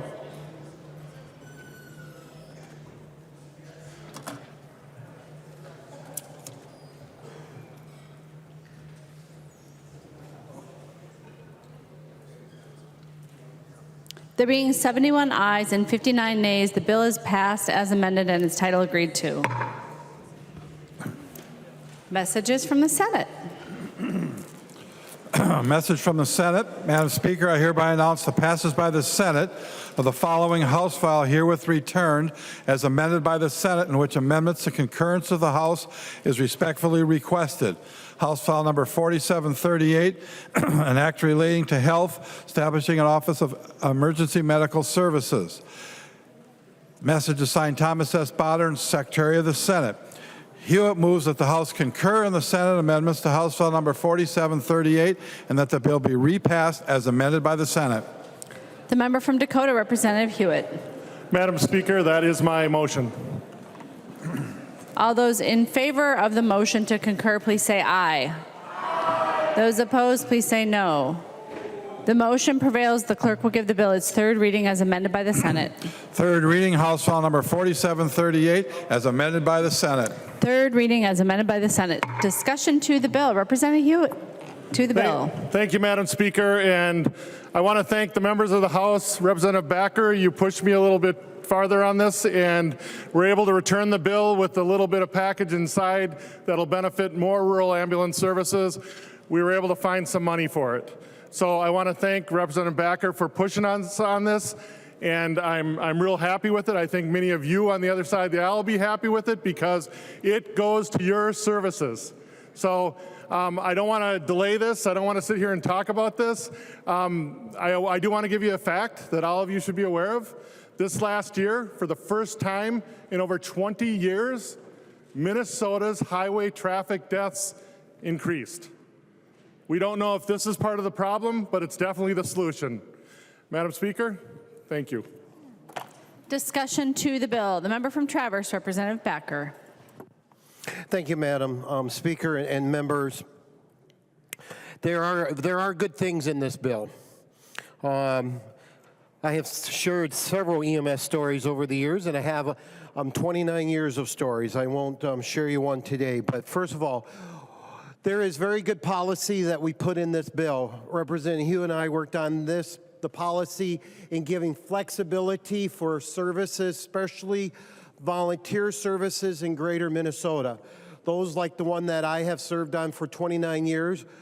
Last night, today, does not have an EMT on call because I'm in St. Paul. We need to do better, folks, with that. So the provision in the bill that's a stopgap allows nurses and nurse practitioners under medical direction to run in the back of the ambulance. So for services like Browns Valley last night that the pager went off and there was not an EMT, my brother was driving out of the district, he drove back to take that call. We do not want those type of response situations. It also helps with drivers. We have provisions in there to help with the drivers. We did find money. Of course, we always want more money, but we did find money. And there are good things, but I do have to share, being a provider for 29 years, I am troubled that we had a surplus last year of $18 billion, $10 billion in tax increases, and we have waited this long to get to this point. We really needed more focus on that. The agency, Representative Huot knows where I stand on the agency. That's not something that I support. At the same time, I will be committed to keep that agency responsible, not to grow it like a balloon with more FTEs instead of EMTs. My commitment is for services like last night that did not have an EMT on call. Of course, I know of one service, and that's the service that I take call every Saturday, Sunday day. They don't have anybody right now, folks. The Browns Valley Ambulance does not have anybody right now because I'm in St. Paul, and I'm not getting any younger. So I will be voting a yes on this because of the policies, also because of the dollars, but Representative Huot's commitment that we will work on that agency to keep it trim and also look at some changes next year. I will be a very strong advocate to make sure that helps greater Minnesota, because the bill as it right now still has this old EMT continuing to serve. So thank you, members. The member from Hennepin, Representative Nadeau. Thank you, Madam Speaker and members. This is interesting, and it's how it's supposed to work.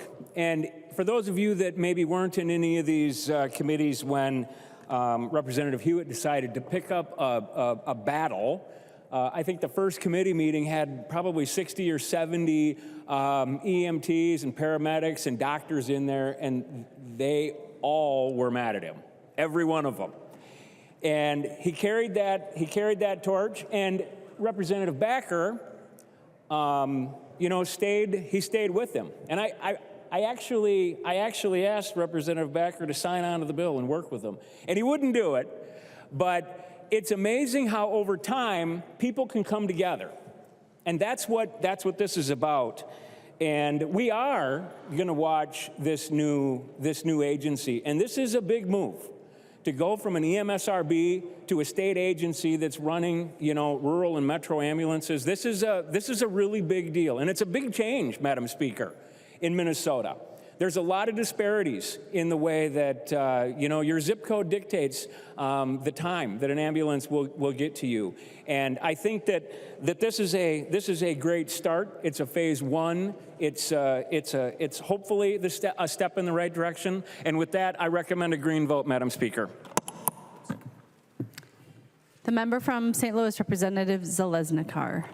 Thank you, Madam Speaker, and thank you to Representative Huot and to Representative Backer.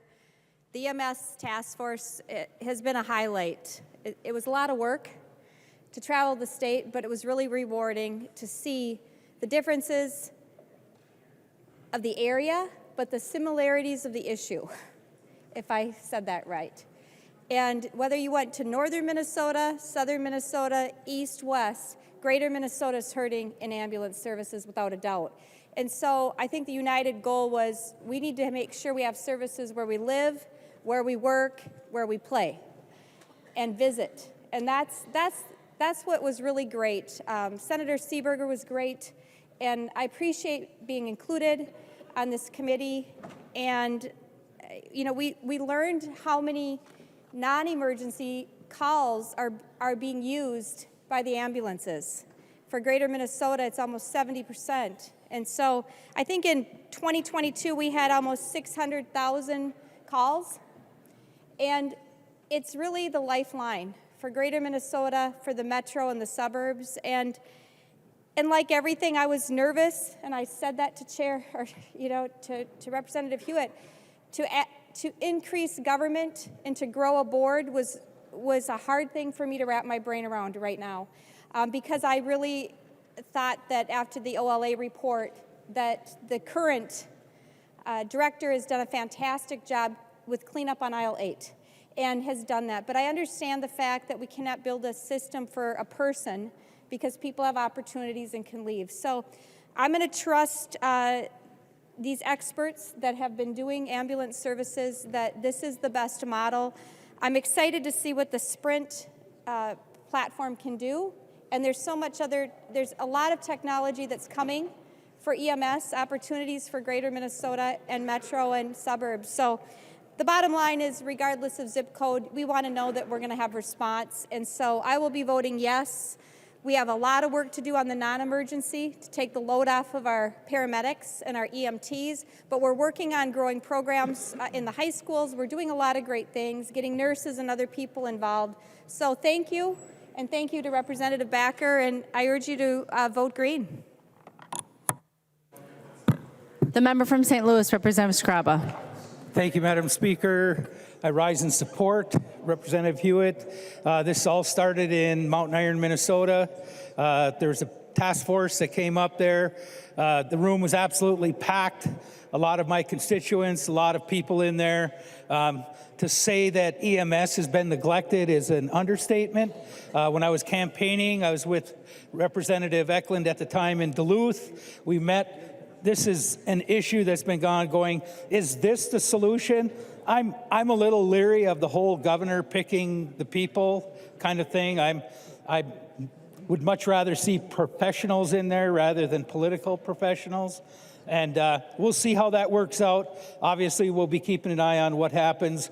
The district I represent, I'll use International Falls as an example. They usually burn through about $250,000 a year extra. That's what they're losing. So every little bit that they can get to help right now and maybe start doing something Grand Marais, Minnesota. Most of you know at the end, at the very tip, Grand Portage on Lake Superior, the hospital administrator is the ambulance driver. You can't pay people enough to do the work, so Kimber ends up being everything. But that's typical in our district. Big Fork, Little Fork, Big Falls, all these communities need EMS. Over by North Home, it's a 45-minute wait for an ambulance. It's 2024, and we have people in this state waiting for 45 minutes. It just doesn't make sense. We can do better. This is a step in the right direction. Thank you for sticking with it, and I look forward to working with everyone in the future. Thank you very much. Thank you, Madam Speaker. The member from Candy, Ohio, Representative Baker. Thank you, Madam Speaker and members. Again, I rise with a lot of disappointment today because I thought we could have done a lot better. I really do know, though, that Representative Huot and Backer worked hard on this thing, and I know that we came down here with a lot higher expectations this year. We should have done a lot more. I don't think this was a priority for the governor's office. I don't think the majority could get the right kind of dollars that actually made a real significant difference, and that is disappointing. Dismantling the EMSRB board, I don't think was something that I wanted to see.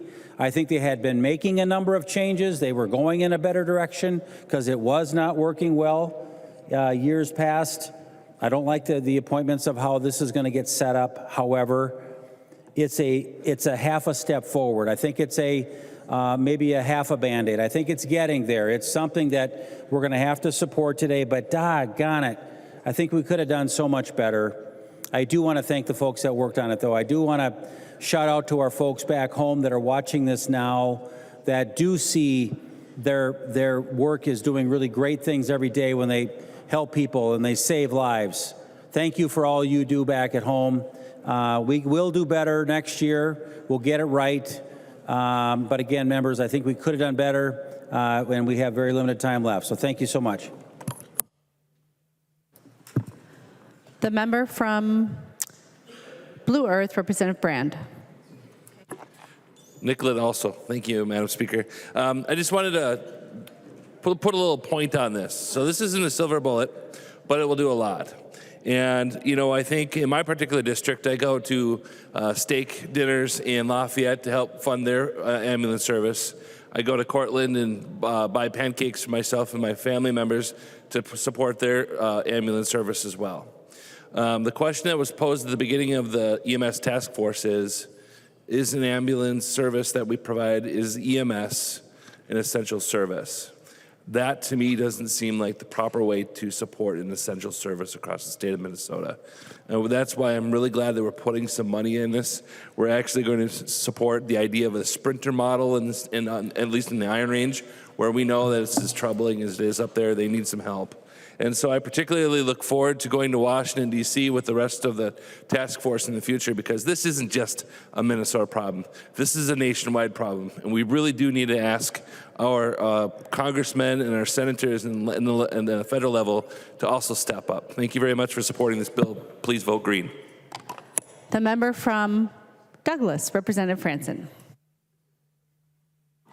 Thank you, Madam Speaker. And members, I promise you that in 7 hours, 46 minutes, and 10 seconds, you won't have to hear my voice anymore, okay? First off, I want to thank Representative Backer for all of his hard work. Representative Backer, I just want to say that I appreciate you taking the time to, out of your busy schedule, I know how busy you are, but to travel the state with Representative Huot to learn the needs across the state. And I appreciate the work that you do in Browns Valley with EMS. And there's many times that I will call Representative Backer, because obviously I do work for him, and he will be, I can't talk to you right now, I'm on a call. And that happens more frequently than not. Members, every legislative interim, there is like an issue that pops up in our districts, and they vary from interim to interim to interim. This last interim, it was EMS. That was the main issue. In my first meeting, I had been out of the legislature for our interim for a little over a month, and my first meeting was June 29th, 2023. And then it was nonstop after that. And it wasn't just in Alexandria, it was every part. And even when I would travel down to different parts of the state and chat with individuals that were in this field, and it was the same thing. The legislature must do something. Members, I am also concerned about that this bill does not go far enough. And I wonder why that is, Madam Speaker and members, because when we started the legislative process last year, we came in with a historic budget, $18 billion, $17.5 billion, and taxes were raised by nearly $10 billion. There was an increase of government growth, nearly 40%. And members, today we are giving whatever we can find right now in the couch cushions to give to EMS. And it's not even a drop in the bucket. They are woefully behind, and we know that for sure in greater Minnesota. Representative Huot, thank you for the work that you did. Thank you for advocating for additional funding. I don't know how you managed to find it, but if somehow you can find some more money during the interim that we can come back, because members, I am very concerned about how our budget is going to look when we come into the legislative session in 2025. Right now, the outlook is not good. So this is not going to be the only area of state government that is going to be coming back asking for funding, because we didn't even come close to what they were hoping for. I know that the Ambulance Association and the Coalition of Greater Minnesota Cities was asking for $120 million.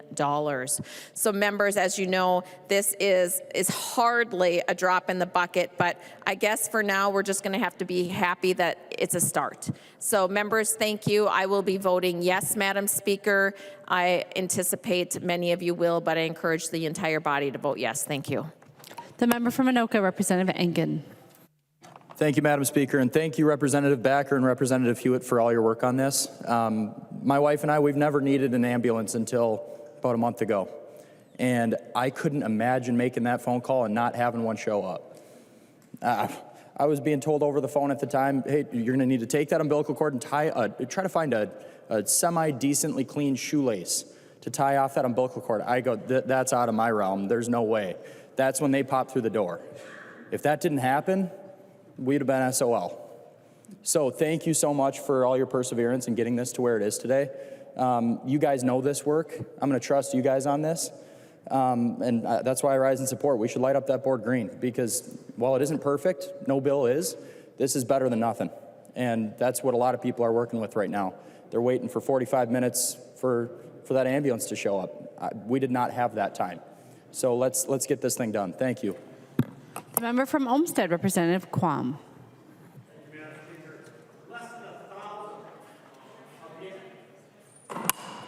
Less than a thousandth of the money, extra money, not a thousandth of the budget, a thousandth of the extra money is put in here that was spent last year. The equipment, old equipment, supplies, there will be multiple cities and areas that will lose service because we didn't step up and actually put enough money to keep it going. I've got cities, and we could just walk off and ignore the fact that we've got cities who go days a week without any coverage that can be fast enough to make the saving of lives. We try in the cities that are helping to cover those that don't have it. They don't have, if there's a call in their city and they're off, their people aren't going to get the help. This is a crisis. And we throw a little bit of loose change towards it. Tens of billions of dollars of extra money, and we throw less than 1,000th to EMS and saving lives. And too many times I've heard, oh, we're going to fix it by having the governor appoint some people that are. It's just kicking the can down the storm drain. We need yesterday. But no, we're at the end of our legislative term session, and we found a few crumbs so we can say we did something. But it's not enough. I'm disappointed where the priorities went this session. The member from Isanti, Representative Johnson. Madam Speaker, members, I want to thank Representative Huot and Representative Backer for the work they did. They went around the state looking at what the issues were and seeing that they're different across the state. I also want to thank our EMS personnel. At one time I was an EMT myself, and many times during family events, the pager would go off and you'd leave. Just like our fire personnel and our law enforcement personnel. They're a great asset to the state, and I want to thank each and every one of our EMS personnel for everything they have done for this state. Could we have done more? I wish we would have. Because they are there to protect us when we have life-threatening injuries or illness. And whether it's day or night, they are there. Unfortunately, the numbers are getting sparse. And I also want to thank our fire department personnel. Most of them are volunteer. They have stepped up to help fill in the gap temporarily. But we need to do a little more work on this to get it fixed properly, and hopefully next session we can take care of that. Thank you again for your work. The member from Pope, Representative Anderson. Thank you, Madam Speaker. Members, I think there's going to be a little bit of disappointment over this bill here today. It was just this past week, we're still getting emails from directors back home saying that, you know, we really do need the $120 million. That number isn't fictitious. It's not made up. That is the real need to kind of put the full Band-Aid on for a year. But I think as session winds down and we all agree that things happen here, priorities are made, and this $30 million is the best we can do for right now. So I think that's going to be appreciated, but yet there's going to be a need for additional funding very soon next year as well. Lots been said about the value of the EMTs back home, especially in the areas where we come from, where the distances are just so much greater. You have transfers and such to bigger hospitals, and you know, we a lot of times take these people for granted, the men and women that do this, and we just say heartfelt thanks. And to the two experts who led the way, you're passionate, you really believe in this, so thank you for your work, representatives, and we do understand the framework and the limitations you had to do this. But again, thank you all. And I also would encourage a green vote on this bill. Thank you, Madam Speaker. The clerk will take the roll on the bill.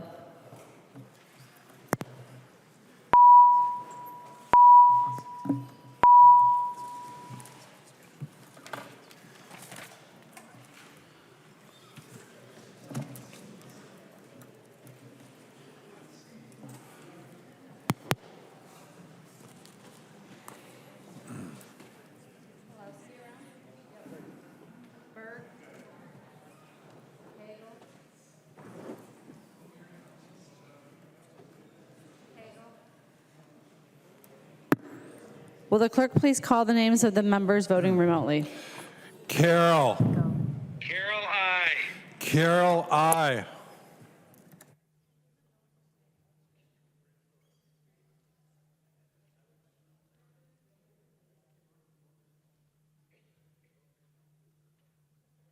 The clerk will close the roll.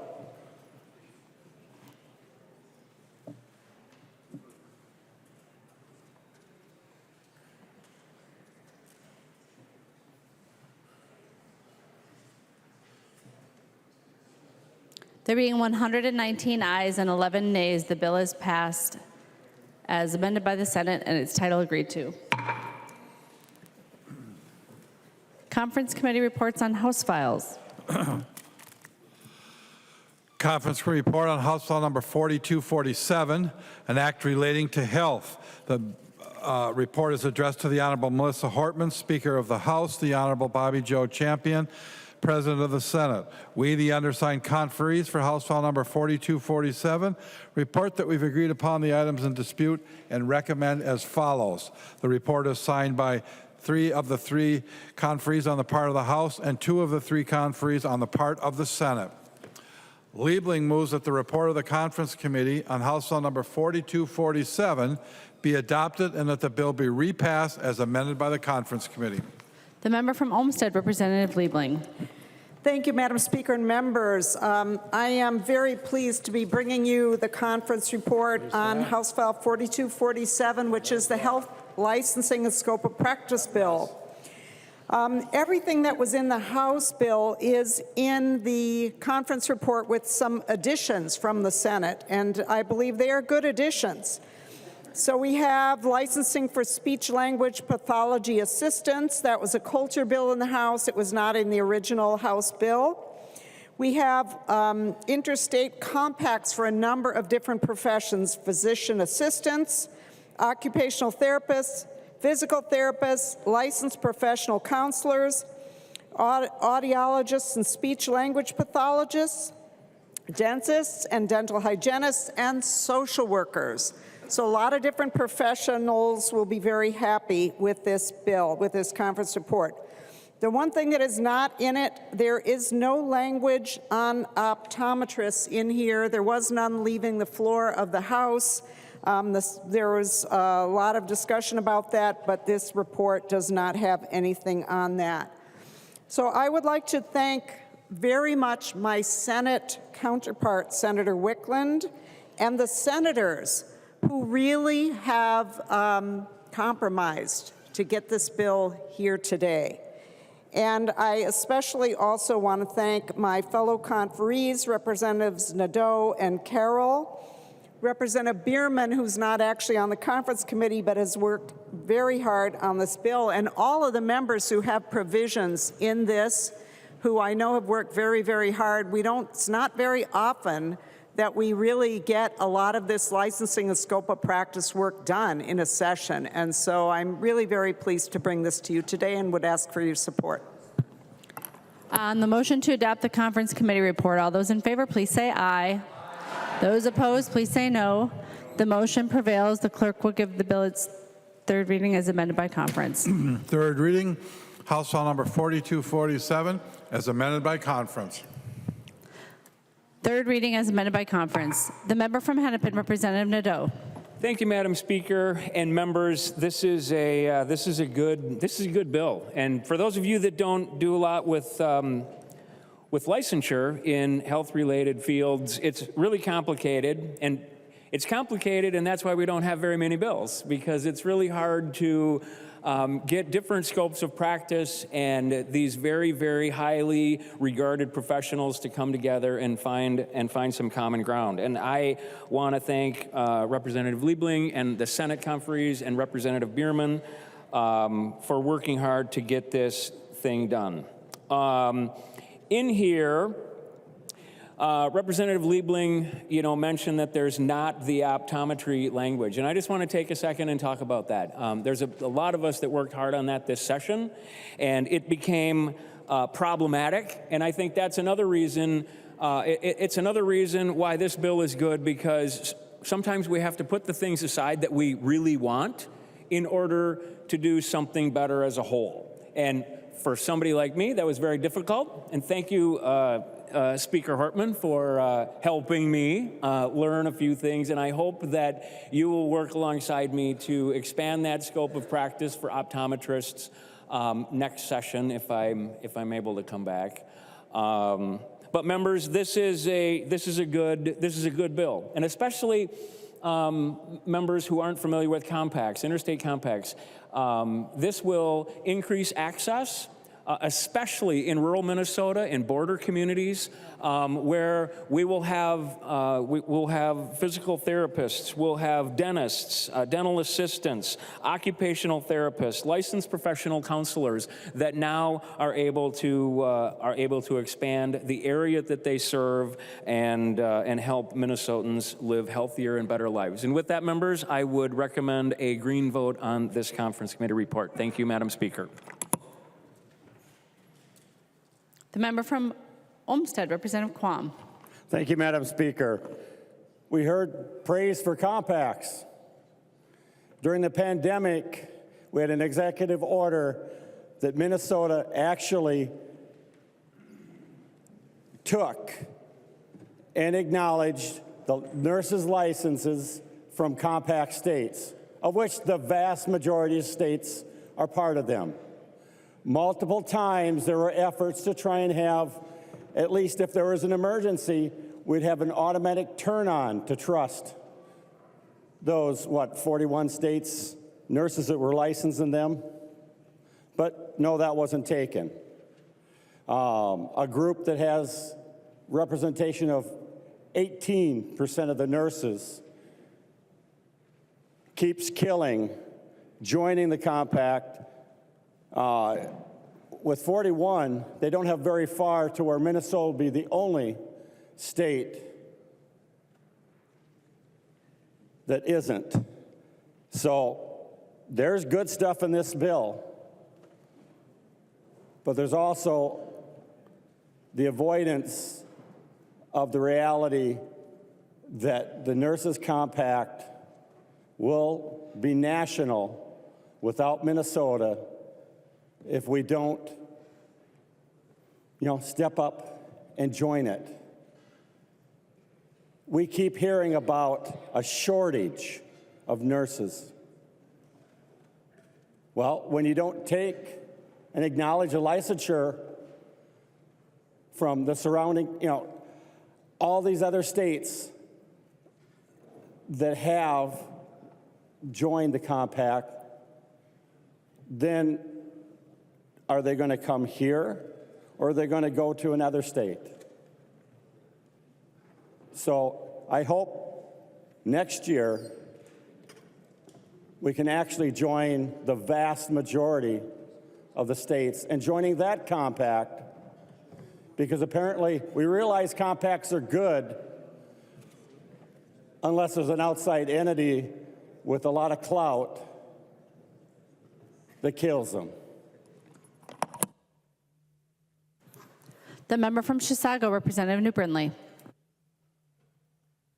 Thank you, Madam Speaker and members. This is a good bill, and I'm going to support this bill today. As Representative Quam was talking about the compacts, there are quite a few compacts in this bill that are going to make a big difference in our state. I think we can also call this a jobs bill because of these compacts. These compacts are going to make it easier to bring workforce into the state of Minnesota and get the needed services that we need here. You look at things, I'm looking particularly, we talk about the mental health crisis all the time. We have a real mental health crisis, and these compacts for licensed professional counselors, for social work, that's going to make a big difference. It's going to be easier to hire new folks into the state of Minnesota when we recognize and accept their licensure. And these are national exams that they're taking. There's no reason that we wouldn't do that. This is really, really good policy. The other thing that I would point to with these compacts, this also allows these professionals to be licensed in multiple states more easily. And I want to talk about why that matters. You know, I have a kid who was recently diagnosed with ADHD. I've known since she was 2 years old, right? Like, it was never a question mark for me, but she's in college and it just made sense to have an official diagnosis. But we ran into a problem because she finished her testing at the end of the summer and then left for college before she could go through her official diagnosis appointment. And because she was in a different state, she couldn't participate in that appointment until she came back to Minnesota for Christmas. Now, ironically, when she was in Minnesota, that appointment was still over Zoom. It was still a remote appointment, but she couldn't have that appointment when she was in Idaho because of licensure issues. Because you have to be licensed in the states that you're working. So this compact will make it easier for professionals to be licensed in multiple states, to provide services to folks who might travel. I was talking to, I think, Representative Keeler not long ago, who talked about folks who work in the trucking industry, who are moving goods across the country and may not know at all where they're going to be a week from now or 2 weeks from now or whatever it may be when they're trying to make an appointment, which creates problems for receiving these services. So this is really good language. I'm glad that this got done. There's some stuff that's notably missing that I think is unfortunate. This optometry language, there's sort of a turf war between optometrists and ophthalmologists that's been going on for a few years. And at some point, we just have to force the issue. And we have to decide that we are going to force the issue and do what's right for Minnesotans.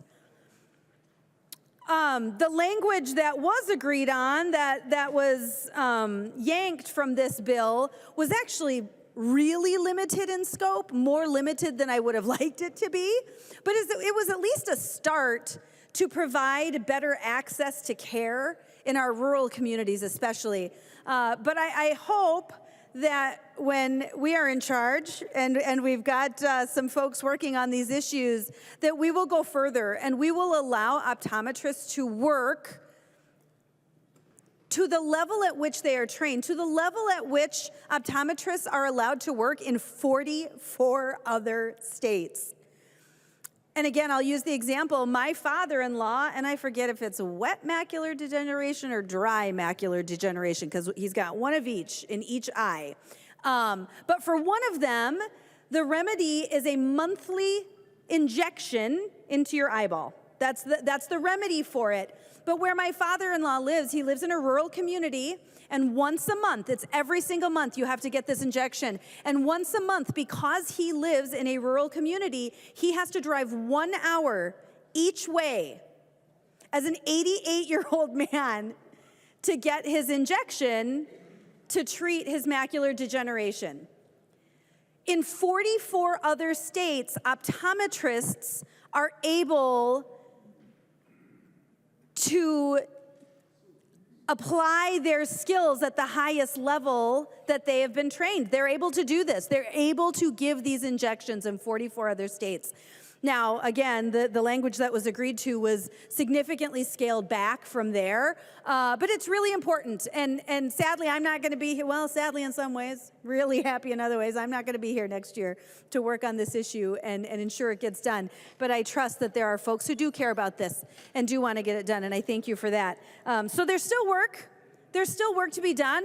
We have to continue to look at these scope of practice and compact issues and make sure that we have an appropriate level of scope of practice for folks to ensure Minnesotans have the safety that they deserve. We never want to compromise safety, but also that they have the best access that they can have by allowing folks to practice to the level at which they are trained to do. So thank you for the bill. I'm a yes, because this is really good progress, and I hope everyone will be today. Seeing no further discussion, the clerk will take the roll on the bill.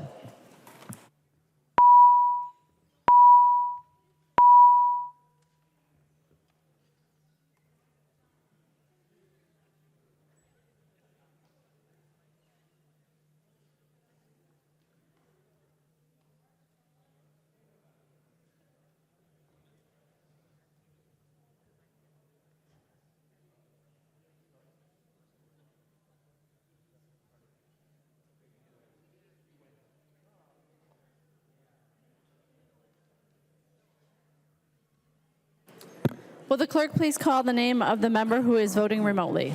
Carol.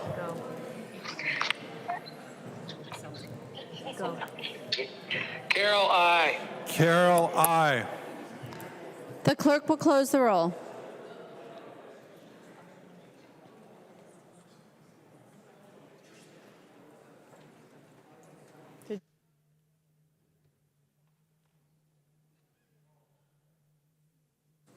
There being 130 ayes and 0 nays, the bill is repassed as amended by conference and its title agreed to.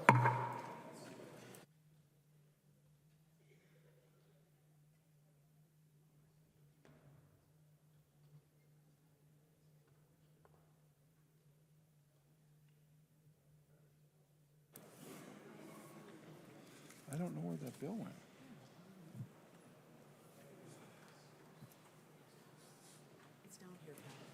Report from the Committee on Rules and Legislative Administration.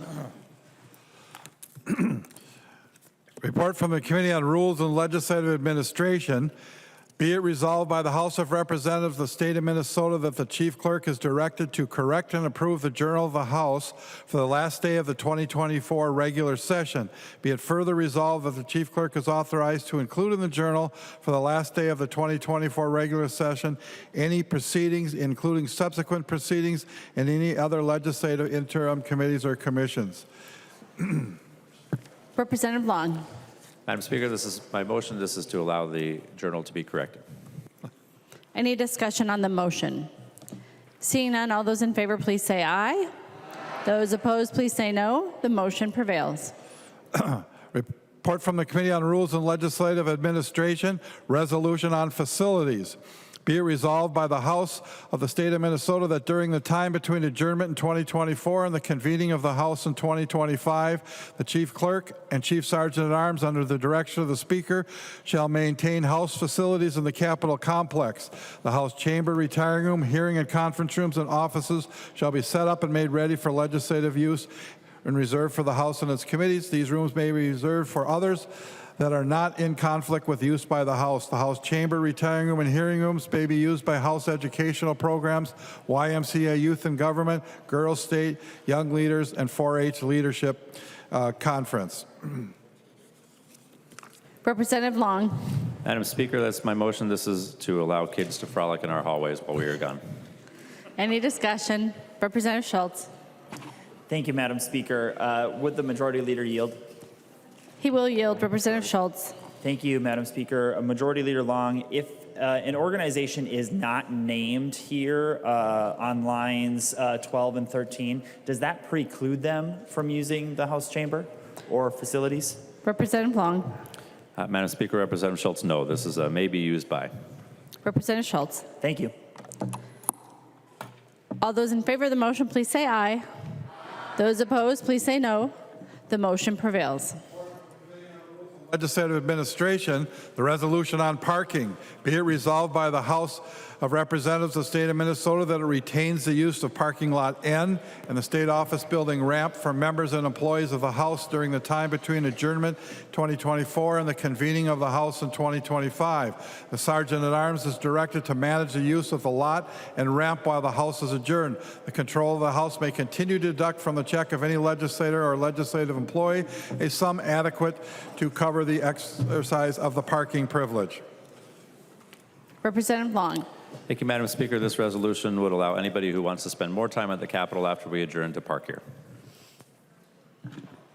All those in favor of the motion, please say aye. Those opposed, please say no. The motion prevails.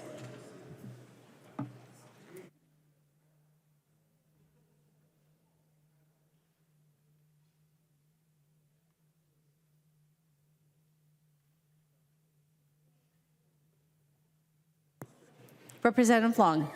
Madam Speaker, I move a recess to the call of the Speaker for approximately 20 minutes to allow us to get our paperwork in order to take up the next conference report. Any discussion on the motion to recess? Seeing none, all those in favor, please say aye. Those opposed, please say no. The motion prevails. The House stands in recess.